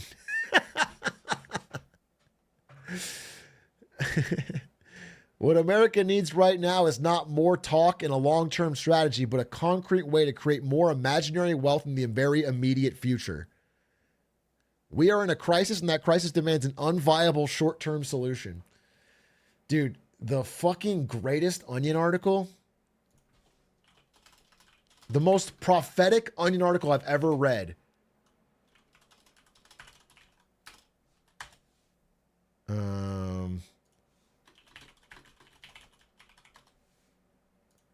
In January 17th, 2001, before 9/11, they wrote, "Our long national nightmare of peace and prosperity is finally over." And it talked about how, like it's from POV of Bush as a joke. At long last, we've reached the end of a dark period in American history that will come to be known as the Clinton era. 8 long years characterized by unprecedented economic expansion, a sharp decrease in crime, and sustained peace overseas. The time has come to put all that behind us. And then we got a recession. We got 9/11. We got an overseas war. We got, I mean, they called it like to the year. That's shocking. And like 2001, this all happened later that year. And then,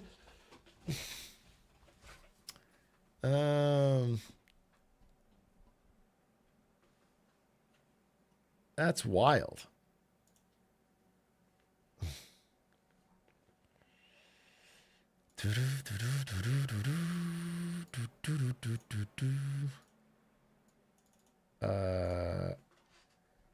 Couldn't have been that bad if he got reelected.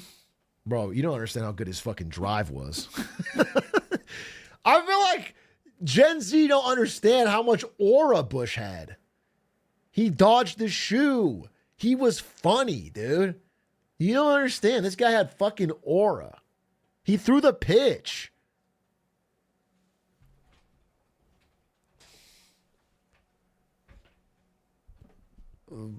Bro is goated on the sticks. You see the belly tap on Biden, on Obama? He's smooth, dude. Bush fan cam, please, please make a George Bush fan cam. He had a goofy nickname for every White House reporter. Dude is the GOAT. Dude is the GOAT.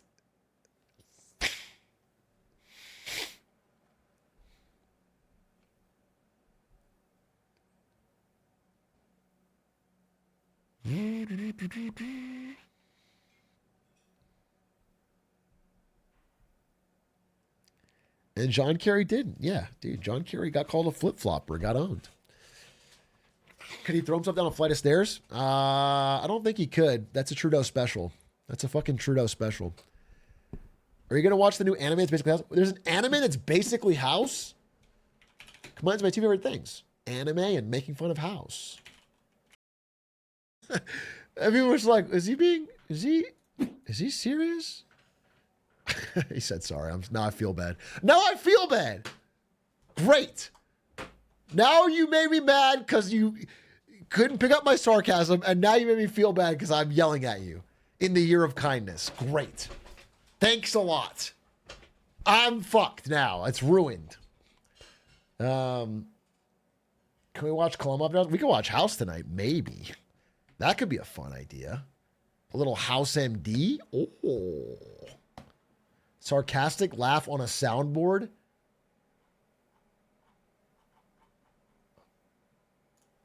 Sarcastic laugh soundboard.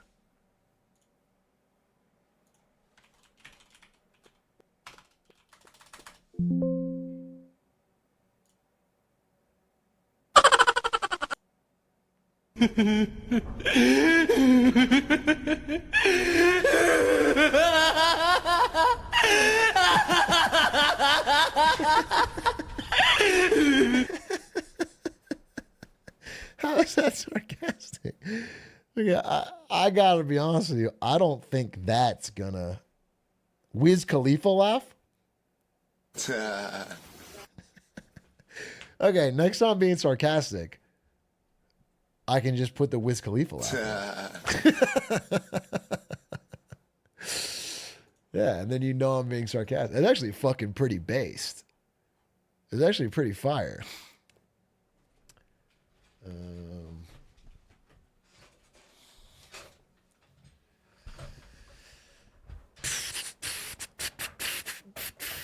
That's not digital blackface.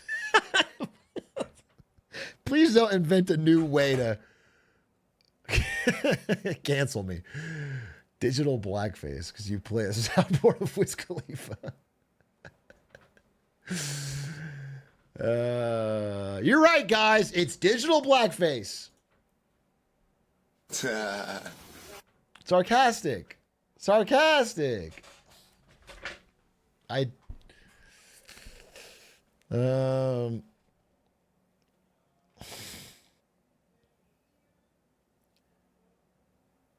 kind of assume everything you say is sarcasm. Bro, I just feel like I've bullied every autistic viewer into doing this. I've bullied every autistic viewer into just not trusting themselves, and they just assume everything is sarcasm.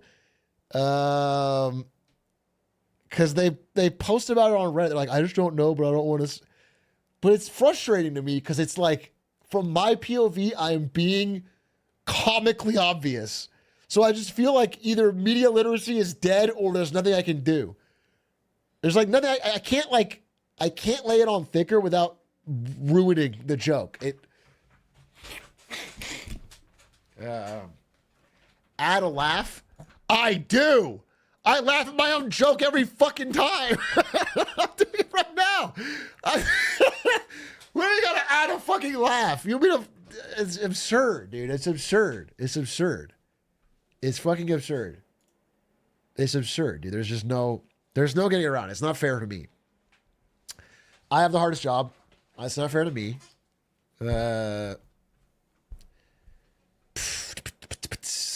God, do you guys ever just sit there and worry about not the economy, not poor people, not the less fortunate, streamers? Do you guys ever just worry about streamers?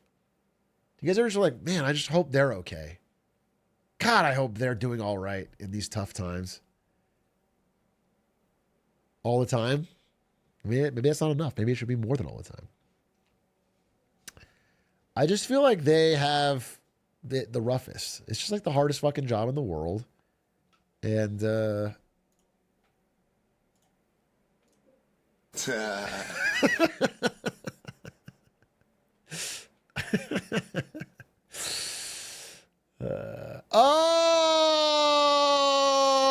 was about to get mad at him.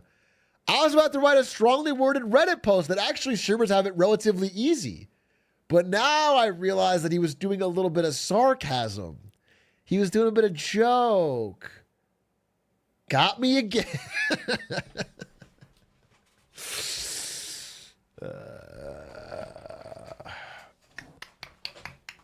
This is why Big Bang Theory does so well.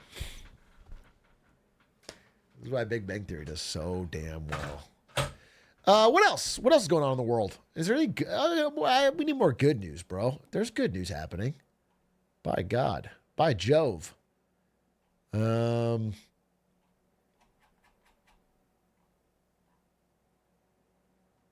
Oh, dude. This has nothing to do with anything. This is not good news. It's not even recent. It's just so fire, and if you haven't seen it, you have to watch it. It's just so fire. It's a highlight from last season's NBA. Even if you don't want to watch basketball, it's so fire.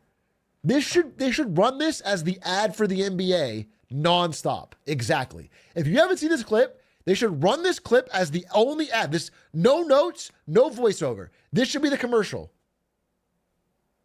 And then Mark Cuban just raising the roof. That shit's fire. I mean, I saw that would happen, but I just got my reels the other day with the song and the slow-mo, and I was like, damn, that is just an ad. That's like a great ad.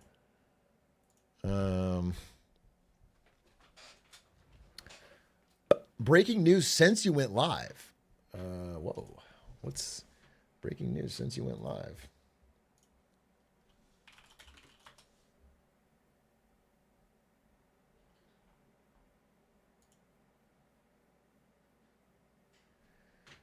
Since I went live, Microsoft is in talks to acquire TikTok. Dude, I've heard every rumor.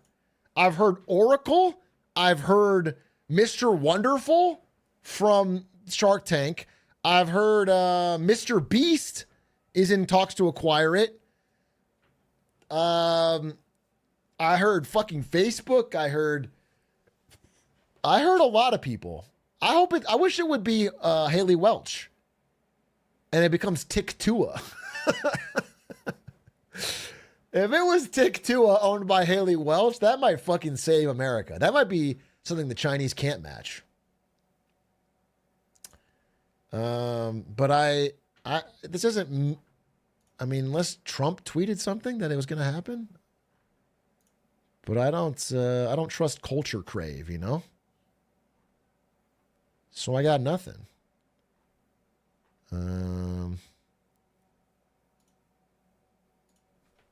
Plus two.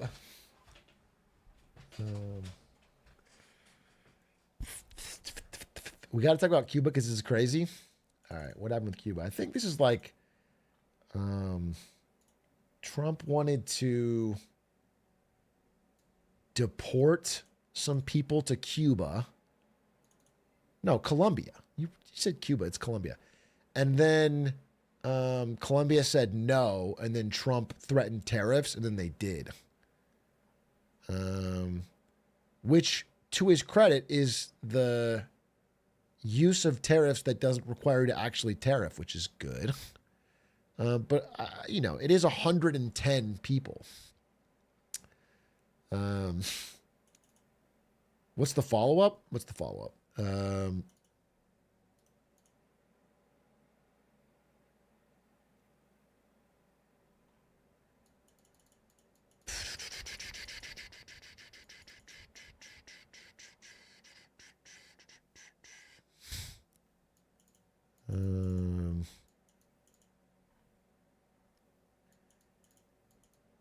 We'll take them. I'm reading it. I'm reading it now. Oh, we just pull it up.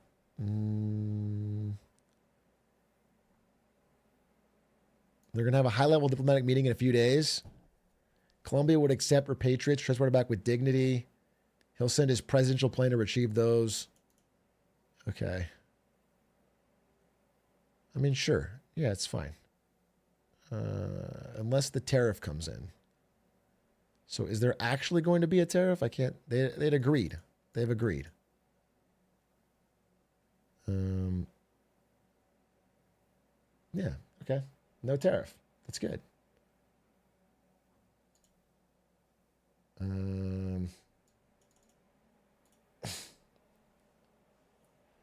something. I mean, yeah, you can bully Colombia. It's just harder with different countries. Do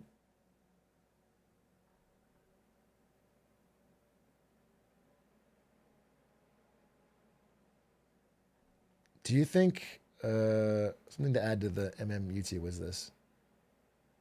Totally unbiased calming. Oh, this guy? Danny Chang. Trying is believing. I tried DeepSeek and it's totally rubbish. It was a complete waste of my time. Don't let whales steal your shares. NVIDIA investor. Yeah, I mean, it's not the, it's not the most. I mean, I tried it. It's not like it's better than O1, but I'm paying the $200 O1 thing. It's the same. It's the same. It's as good. So why am I spending $200? It's not like it's some secret data. I'm asking it like summarize this article or whatever. It's like not.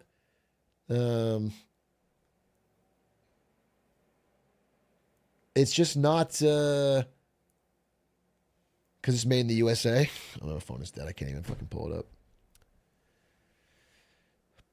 You're not using it for code though? Yeah, but it won on the code benchmarks. It's better. The thing it's worst at is apparently English. The thing it's best at is math, code, and logic. Because that's where the direct machine training does better. And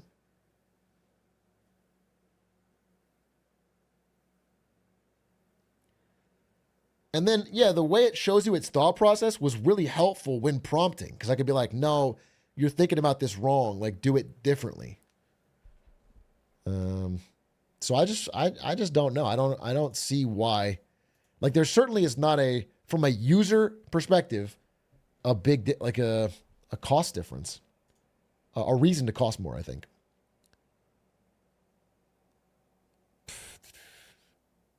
Elon's joking about the English channel. How does he have time to tweet? I thought he was still grinding Path of Exile. He's rank 3 again.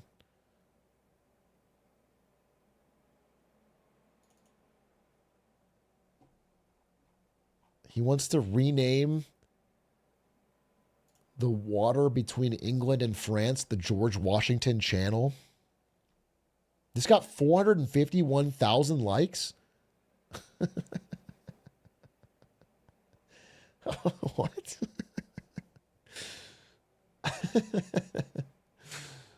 Holy fuck, dude. That's crazy because I tweeted that we should rename the Pacific Ocean to the American Ocean, and I only got 5,000 likes. And that's a bigger deal. People didn't even get behind my great fucking message. Sorry, I'm a patriot. There's actually only 4,500 likes. And I even added real Donald Trump to make him get it through. I'm going to like it. Push it up one. It's not sarcasm. I fucking did it. It's right here.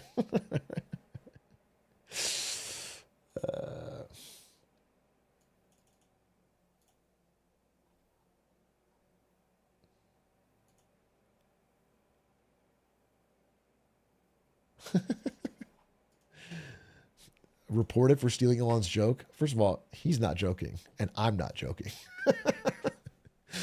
I want the American Ocean stat.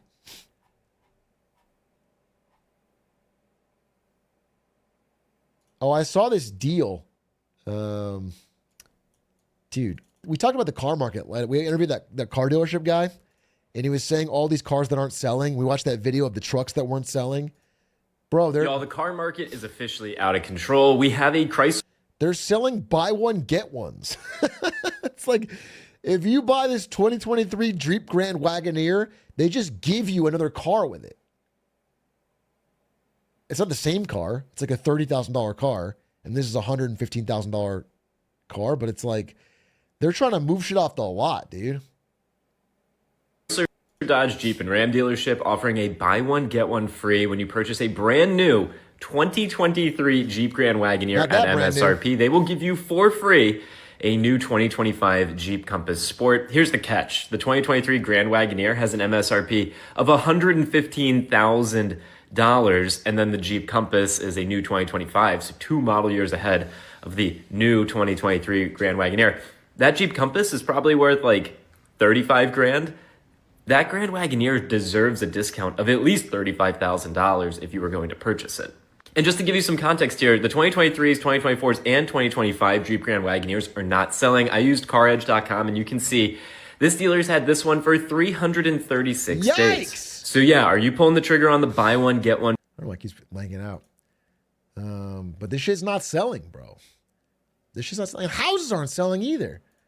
Man, the average age of a first-time home buyer keeps rising. Shit's... Oh, dude, I saw this. I was looking at AI startups. This is on Twitter. This is a real startup called Post Hog. What a horrendous name. They did not think of the fucking... They just didn't... It looks like a Squeaks bit, yeah. Finna Post Hog on there. It's like... I think it's for coding. Not a great time to post Hog.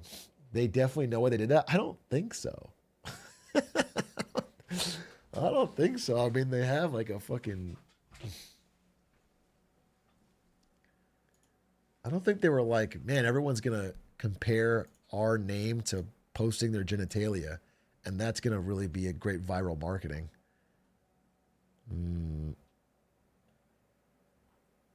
I think hog comes from hedgehogs. They have a hedgehog logo. Oh, and then I saw this, dude. I actually kind of want to make a whole new video about TikTok investors. But it's just open crime now on like kick streams. It's just open crime. Maybe I'll save this one. This clip's great. We'll do it ASAP Rocky. We'll do a best TikTok investors. Save this one. I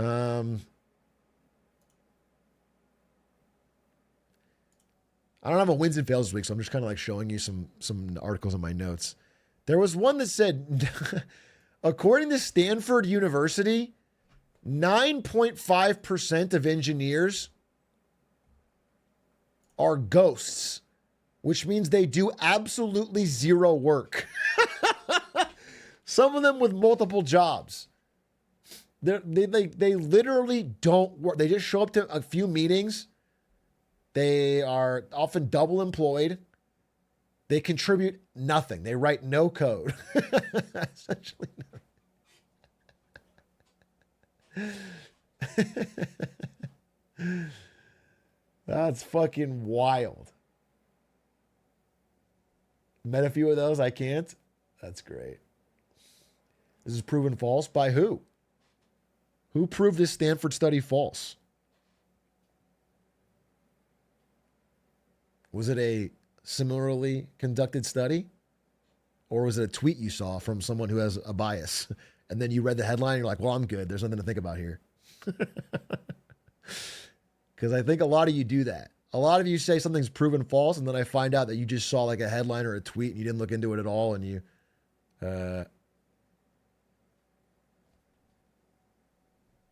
have no idea what you're talking about.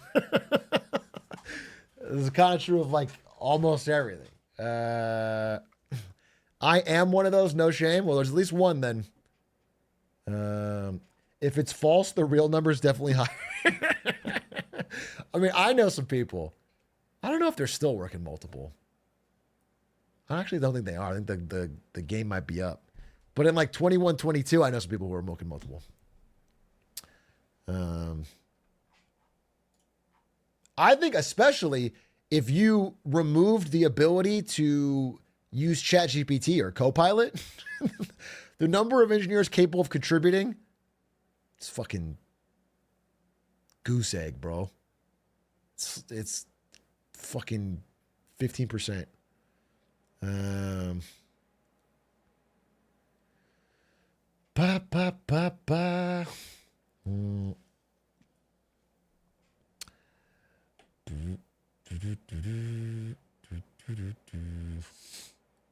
Copilot's making me dumber and worse than my job, honestly. Dude, I've seen a lot of people say this. I saw a lot of people say this. Like it's obviously useful, but it's making people so lazy that even on some easy things, they're too used to using it, and so it takes longer on some things. Obviously, some things is very helpful and very efficient, but it's just the natural human response to tools where it's like we just offload all that shit to them, and then our shit atrophies. What is Copilot?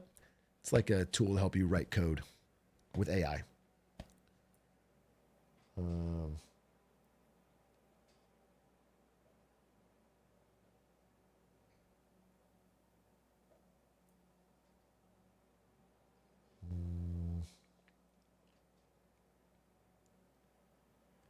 I'm a teacher and I use ChatGPT to make class materials. No shame, but I modify the output. Bro, no shame at all. Your students are using ChatGPT to answer those class materials.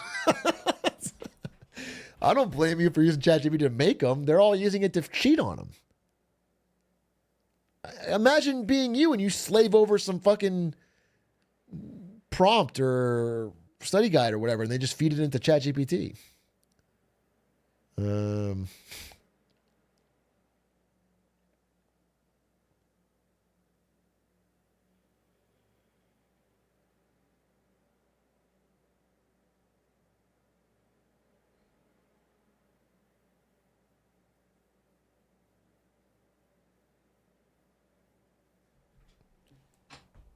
More of the value of software is problem solving rather than just writing code. So if you're worse at the job, yeah, this is true. Just the problem is that is super disadvantageous to new software engineers because they never get the experience that lets them build up the knowledge, that lets them know the right thing, to use it as a side tool. They use it as the main thing, and they kind of have to almost to keep up. So it's tough. It reduces the options for them to get jobs and like learn their way up and get the experience to make wise decisions. It's definitely a disadvantage for the young and entry level.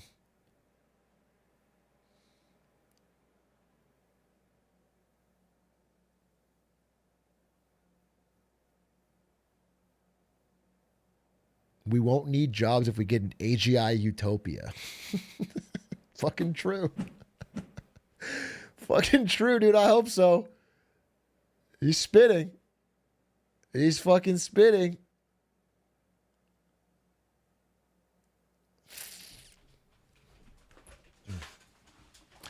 I'm a teacher and I keep getting AI slop responses and I don't know what to do.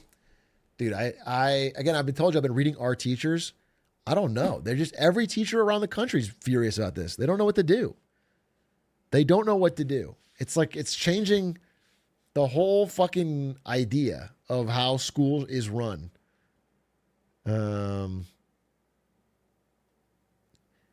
Like you can't spend all your time trying to crack down on it. And people say learn with it, but it's tough because it really does everything for you on a lot of stuff. You know what I'm saying? It's like hard to be like, write your paper with the AI.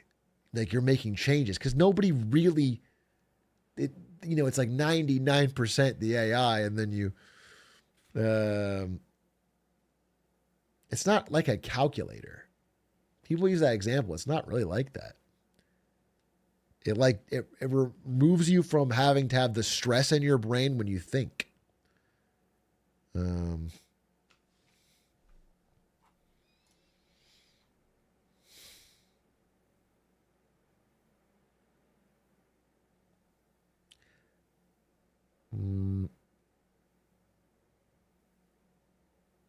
To be fair, and this is true. This is fucking true. This is actually very true. I do want to say this. It's an amazing tutor. If you're interested in learning, AI is actually a really, really great teacher, especially on things that can be on Wikipedia. It's actually incredible to learn from a Wikipedia article by talking to it. There could be something where like, if a teacher was really good at getting you excited about something and then you could use the AI to learn more about it, but it's hard to test that. But it is 100%. It's like really good. Like I don't know, like, you know, reading a dusty ass history book is like tough for most kids to stomach, but having a conversation about, I don't know, a cool battle from history and like asking questions, it's actually interesting. It's like, there's cool things you can do. People, yeah, Doug uses it to learn Japanese. You can practice language with it. It's like, it's not as good as like an amazing human tutor, but it's also way less expensive and you could do it anytime you want.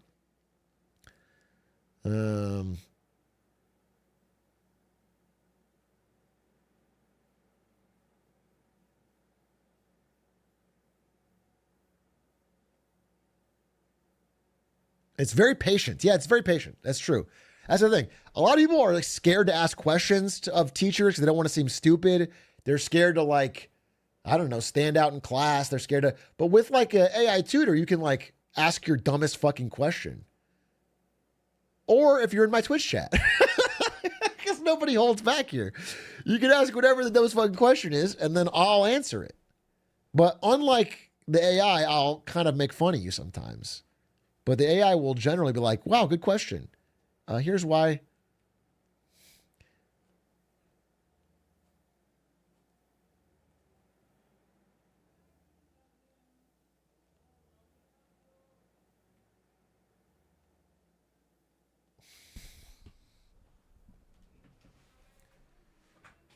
What about hallucinations? Yeah, they're real. It happens.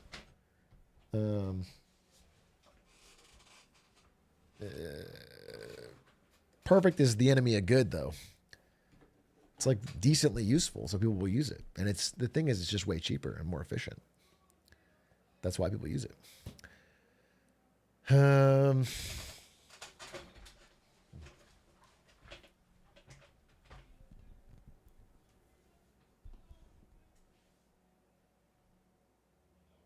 We need a bully AI. Interesting. So like the school of the future will be, you get a laptop with a tutor AI on it and a bully AI on it. And the tutor teaches you and the bully keeps you from getting too arrogant. keeps you from getting too socially maladjusted. This could work. This could fucking work. The bully takes your lunch Bitcoin.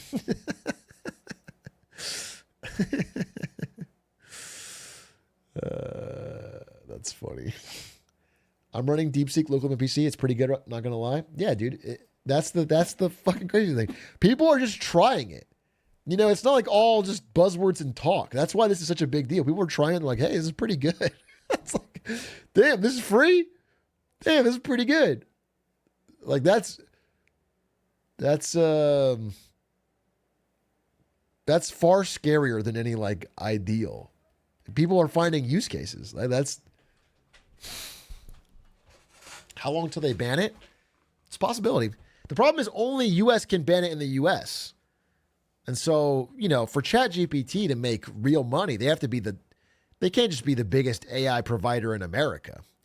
They want it to be like Facebook, where you're the biggest social media in Europe and all over the world. They want to be everywhere but China, basically the biggest. So,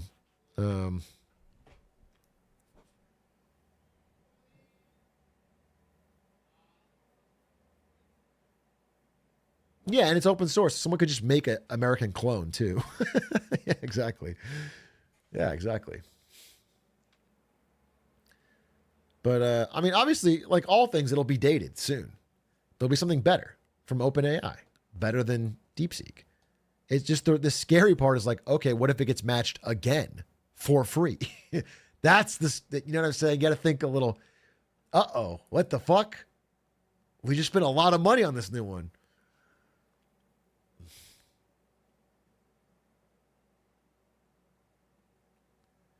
Who's providing the remote version of DeepSeek? The company, the Chinese hedge fund that made this a side product. They're paying for the GPU clusters, and they're set in China, which is why it's censored on Tiananmen Square. They're paying for it. And by the way, it's not free. It's free for you, the casual user, which is their marketing stunt. It still costs money if you're like character AI or replica or any of the layers on top, and you call their API, that still costs money. It just costs way less. It costs 27 times less than ChatGPT.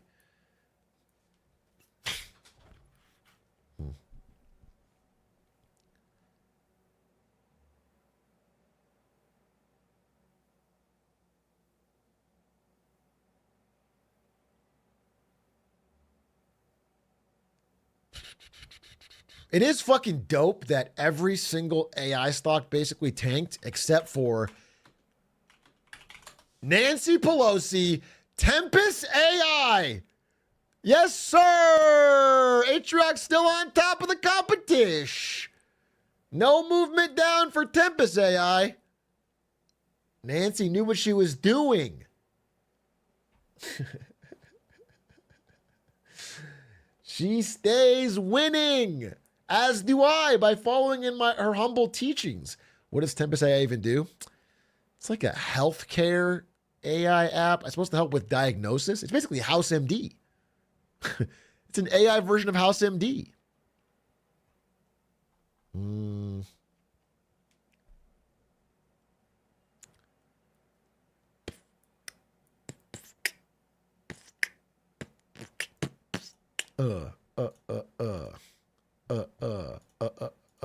Boom, bop. Boom, bop. Watch house. Ooh. We might have stalled too long, folks. We might have stalled too long, folks.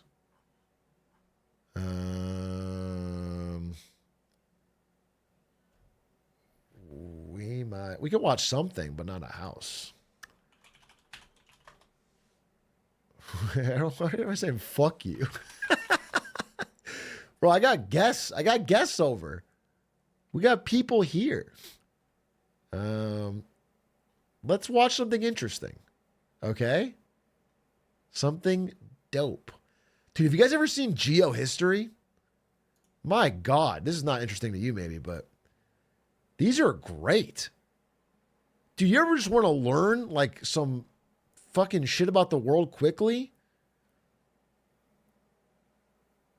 This channel rules. In 14 minutes, it was all data, but like just moves fast, good voice. I was impressed. Geohistory. Shout outs to them. Okay, what about, dude, I just want to watch something fucking cool. How about,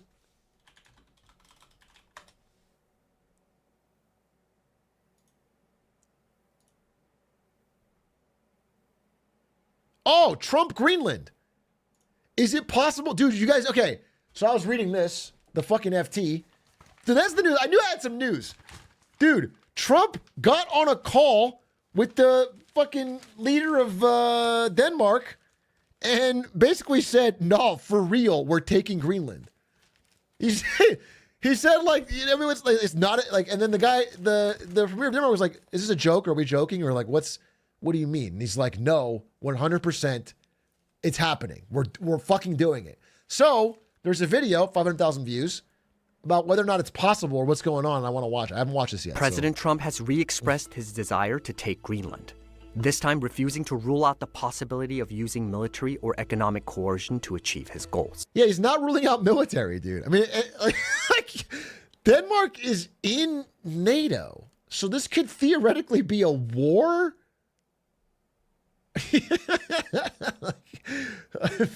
for Greenland. I mean, because Denmark's not, they're saying no, there's no way, we're not giving it up. And so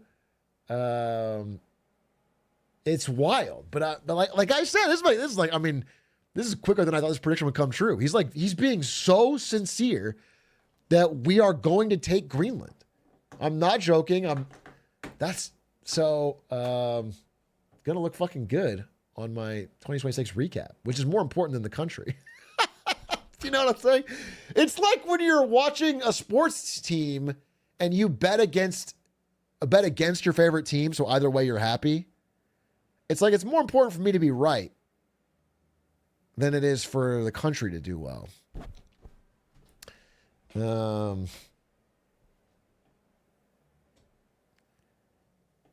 Anyway, let's see. It's an idea he's been pushing since 2019, when he first suggested purchasing the island from Denmark. Well, we need Greenland for national security purposes. I've been told that for a long time. It's in the North Atlantic and is considered to be part of the North American Arctic rather than the European Arctic. So if you're Trump, you might reasonably look at a map and say, why isn't this a territory under either direct American control, in other words, a 51st state, or in some kind of closer relationship? However, the United States isn't the only country with an eye on the region. In 2018, bro, and why is Canada not part of America? It's like right in the middle.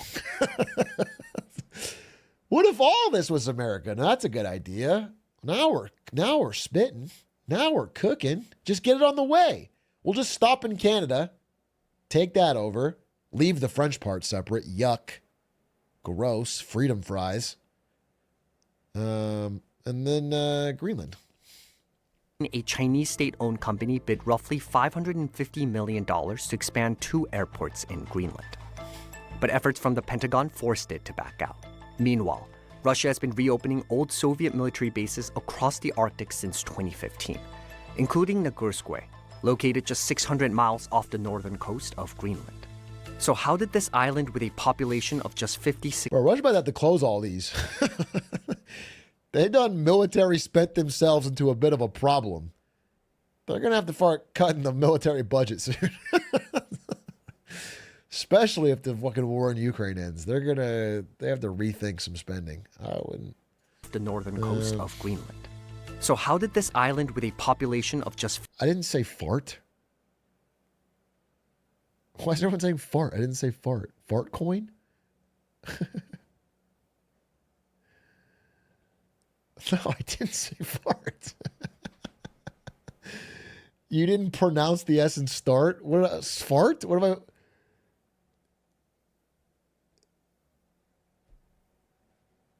I didn't. You think I farted? No, what are you fucking talking about? Fine, give me the clip. Give me the fucking clip. I'll check the clip. You think I'm above checking the clip? I'll check the clip, and here's the thing.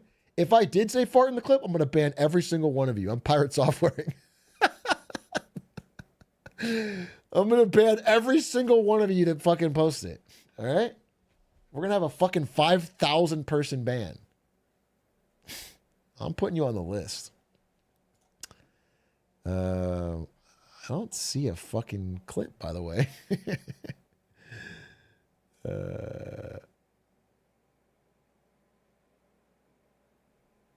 Sam Altman tweeted about DeepSeek. Wait, let's see this. DeepSeek's R1 is an impressive model, particularly about what they're able to deliver for the price. We will obviously deliver much better models, and also it's legit invigorating to have a new competitor. We will pull up some releases. Okay. All right. Yikes, bro. The fact that, you know what's so funny about this to me? The scariest thing for me was when Satya Nadella tweeted about it. That guy tweets like once every 3 months. And it meant he wanted people to know that it wasn't a big deal. It's just like, which means it's a big deal to him. And it was late at night. It was like it was 10 p.m. West Coast. It was like, bro, just, if they all said nothing, it would be less of a big deal. If they just ignored it, it's like, yeah, whatever. Chinese app, not a big deal. The fact that they're all fucking damage controlling is the weird part. All right, let's see this clip. Let's see this clip.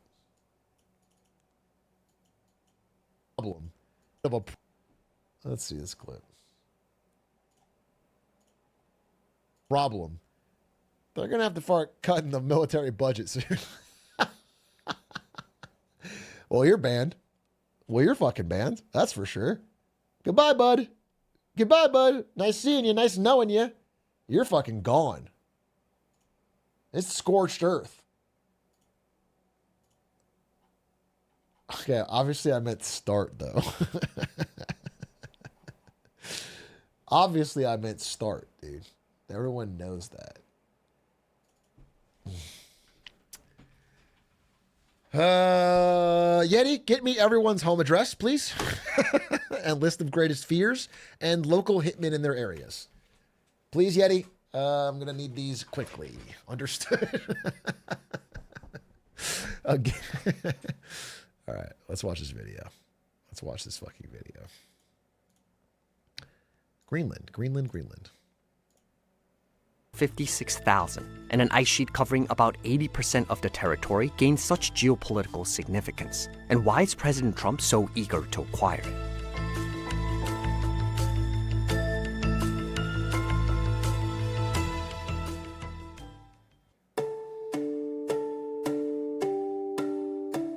Greenland's location is a major factor behind its rising prominence in global geopolitics. To start, the sea around Greenland is part of what's known as the GI-UK Gap, a strategic transit route located between Greenland, Iceland, and the United Kingdom.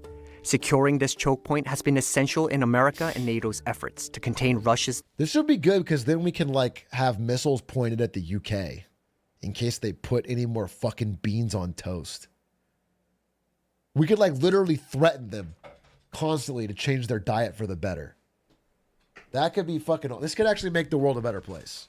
I didn't think about this. This could actually make the world a better place. I've been looking at concerning. I've been looking into this. Naval forces and stop a potential threat. That was a connection or a waterway that would allow the Soviets...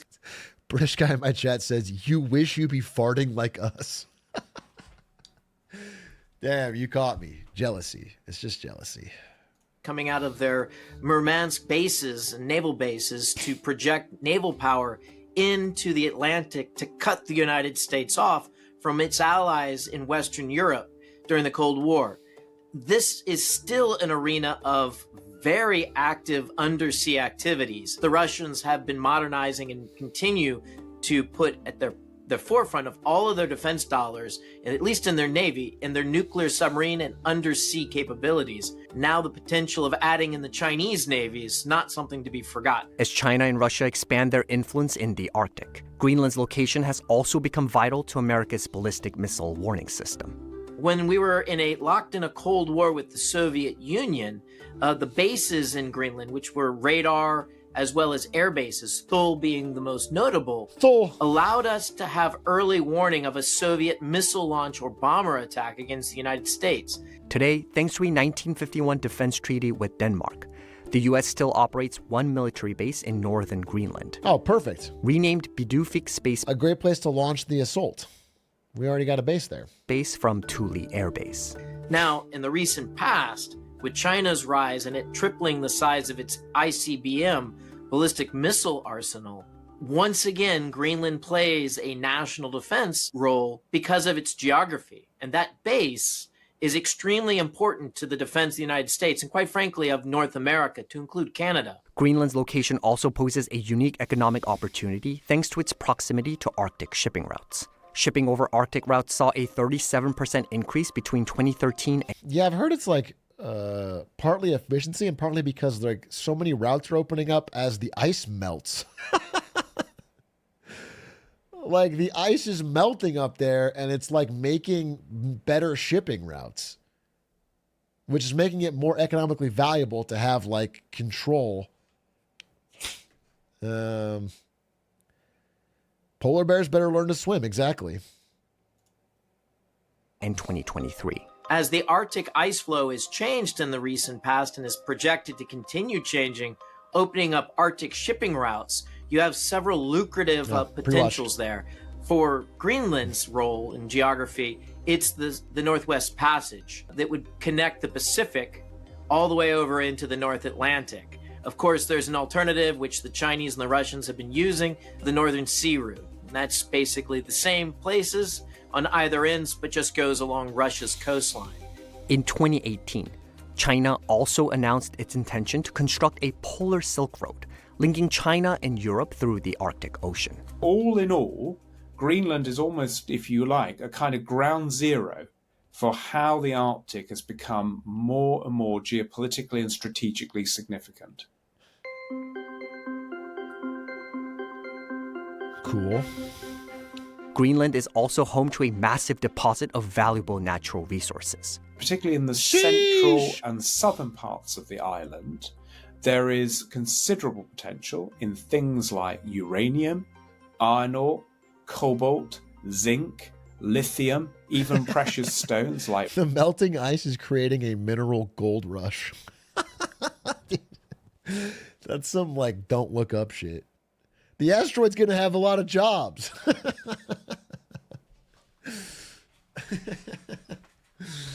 Holy shit.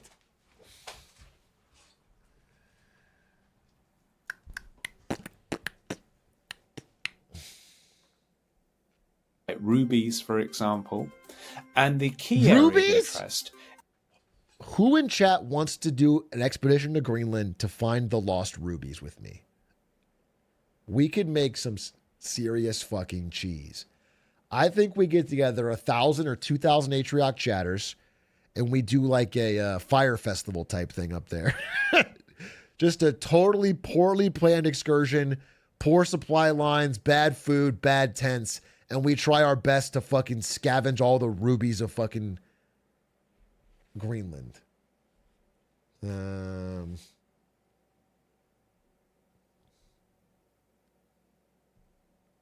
Some blood diamond type shit. Yeah, we're gonna make like a fucking open air hand mine. We're gonna make a we're gonna give you guys picks and shovels, and you guys will get working, digging with your actually not pick, just dig with your hands actually. It'll be like Minecraft, like IRL Minecraft. Is these critical awesome minerals that are sometimes called rare earths that are used particularly in things like electric cars, wind turbines, the very thing that makes the electrification, if you like, of the economy possible. Of the 34 minerals considered critical raw materials by the European Commission, 25 are found in Greenland. The country is estimated to have 1.5 million tons of rare earth reserves, compared to 1.8 million tons in the United States. The other thing that organizations like NATO have drawn attention to, that if you look, for example, in the composition of modern weapon systems, it is absolutely staggering how many minerals are integral to things like tanks, missiles, ships, and the like. And most of those minerals would be considered to be either at high risk or extreme risk in terms of security of supply. And in terms of rare earths, China is absolutely a dominant player. China has the largest reserve of rare earth elements, accounting for about 60% of the world's production. Yeah. In recent years, China has banned certain rare earth exports and technology to foreign countries. Yep. Chinese have invested significant amount of money to control the uranium. Bro, what's funny is they're doing the same mistake. They're banning rare earth exports. So America has to find a way to get rare earth exports. So we're probably going to take fucking Greenland or whatever and get a bunch of rare earth exports. And then we'll flood the market with them and crush the supply. It's the same. The export bans have the opposite effect just a few years later. Even if we don't get Greenland, I mean, America's already making it a strategic priority in other places. NATO would be forced to go to war with us if we did that. I very much doubt NATO is going to go to war with the United States. However, I also think it's insane for an alliance that has been so beneficial to America for Trump to cast it aside and threaten someone else in NATO with military action for their territory. I think there was a possibility of buying Greenland. There's got to be a deal. Everyone's got a price. NATO's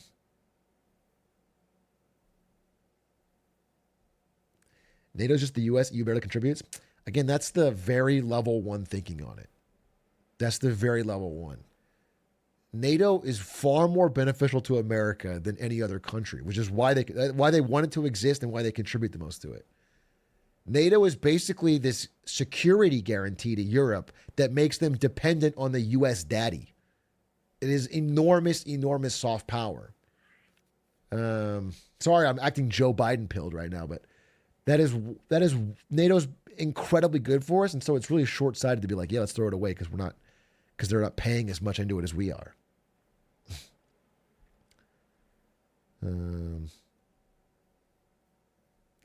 Think of all the parking lots we could put up there.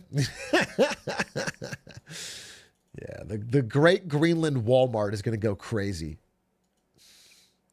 Uranium assets that are there in Greenland. But having that control, even if they can't pull the minerals out, their ability to control the activities at these mines allows them to have a control over our market space. Mining companies around the world have operations in Greenland, including the New York-based Critical Metals Corp, a publicly traded company, and Cobalt Metals, a privately owned exploration firm backed by big names like Jeff Bezos and Bill Gates. In essence, when Donald Trump talks about Greenland, one of the things he is interested in is how can the United States and other friendly nations ensure that Greenland's mineral potential, if exploited further, is exploited for our benefit. Or he is also preoccupied with stopping China develop a foothold in Greenland and then dominating Greenlandic resources and then creating a further stranglehold on rare earth supplies globally.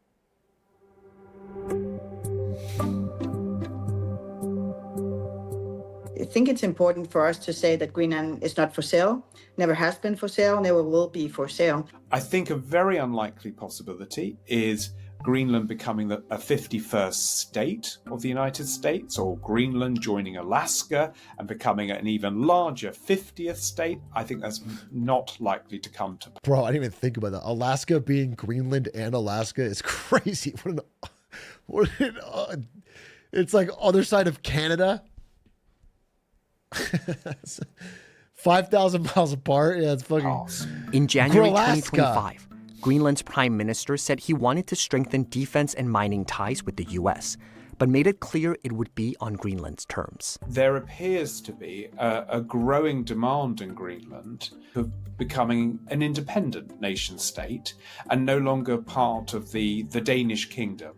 And if the Greenlanders vote for independence, the very next question is, what will their relationship be with the world, specifically the United States? Greenland's economy heavily depends on the roughly $511 million worth of annual block grant from Denmark, which accounts for about 20% of Greenland's GDP and more than half of the country's public budget. So whatever happens, an independent Greenland will have to think hard about where that kind of money comes from in one form or another.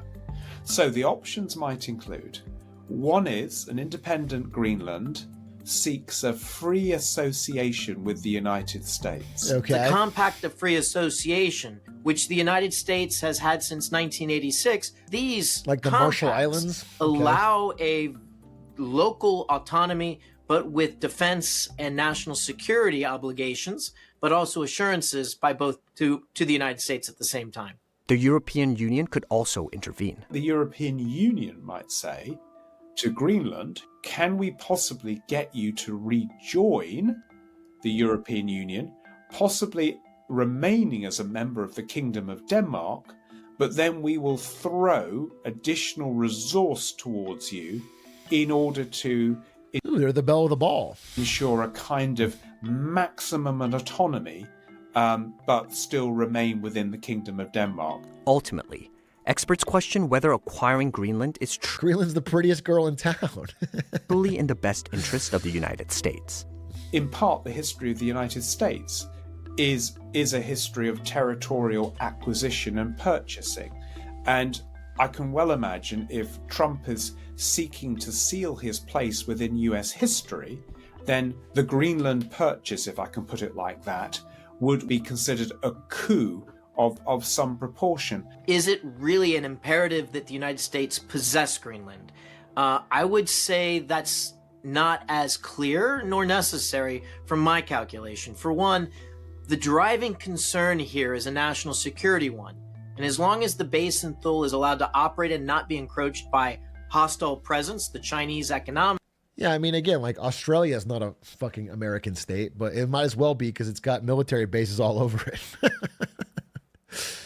And, you know, America has great influence there. It's like, You know what I'm saying? It's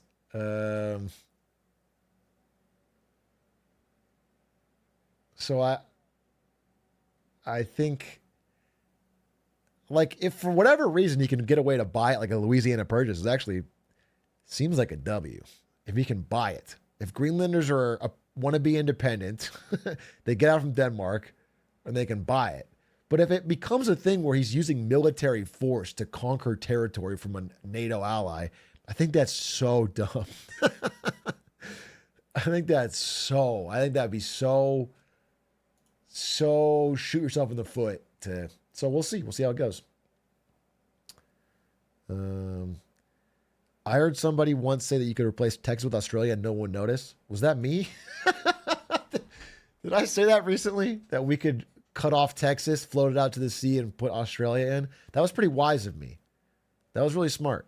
I was really cooking with that one. Economic presence is one that does cause concern from an intelligence and even a military operational perspective. As long as those minimum standards are not crossed, I think the United States' number one concern is addressed. Interesting. I wonder how it's going to play out. I wonder how it's going to fucking play out.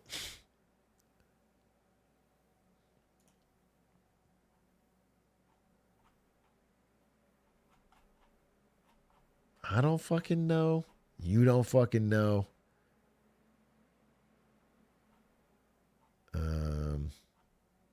But we'll try to figure it out. We'll try to fucking figure it out. Ladies and gentlemen, that's the end of my stream tonight. I have some shit to do. Namely, take care of my wife. I appreciate you watching. I hope you enjoyed the Marketing Monday today. It was a fun stream. If anybody cares, I am a Diamond TFT player. And possibly Masters soon. Kind of a big deal. Kind of like fucking holy shit. I'm also Mythic in Magic the Gathering Arena.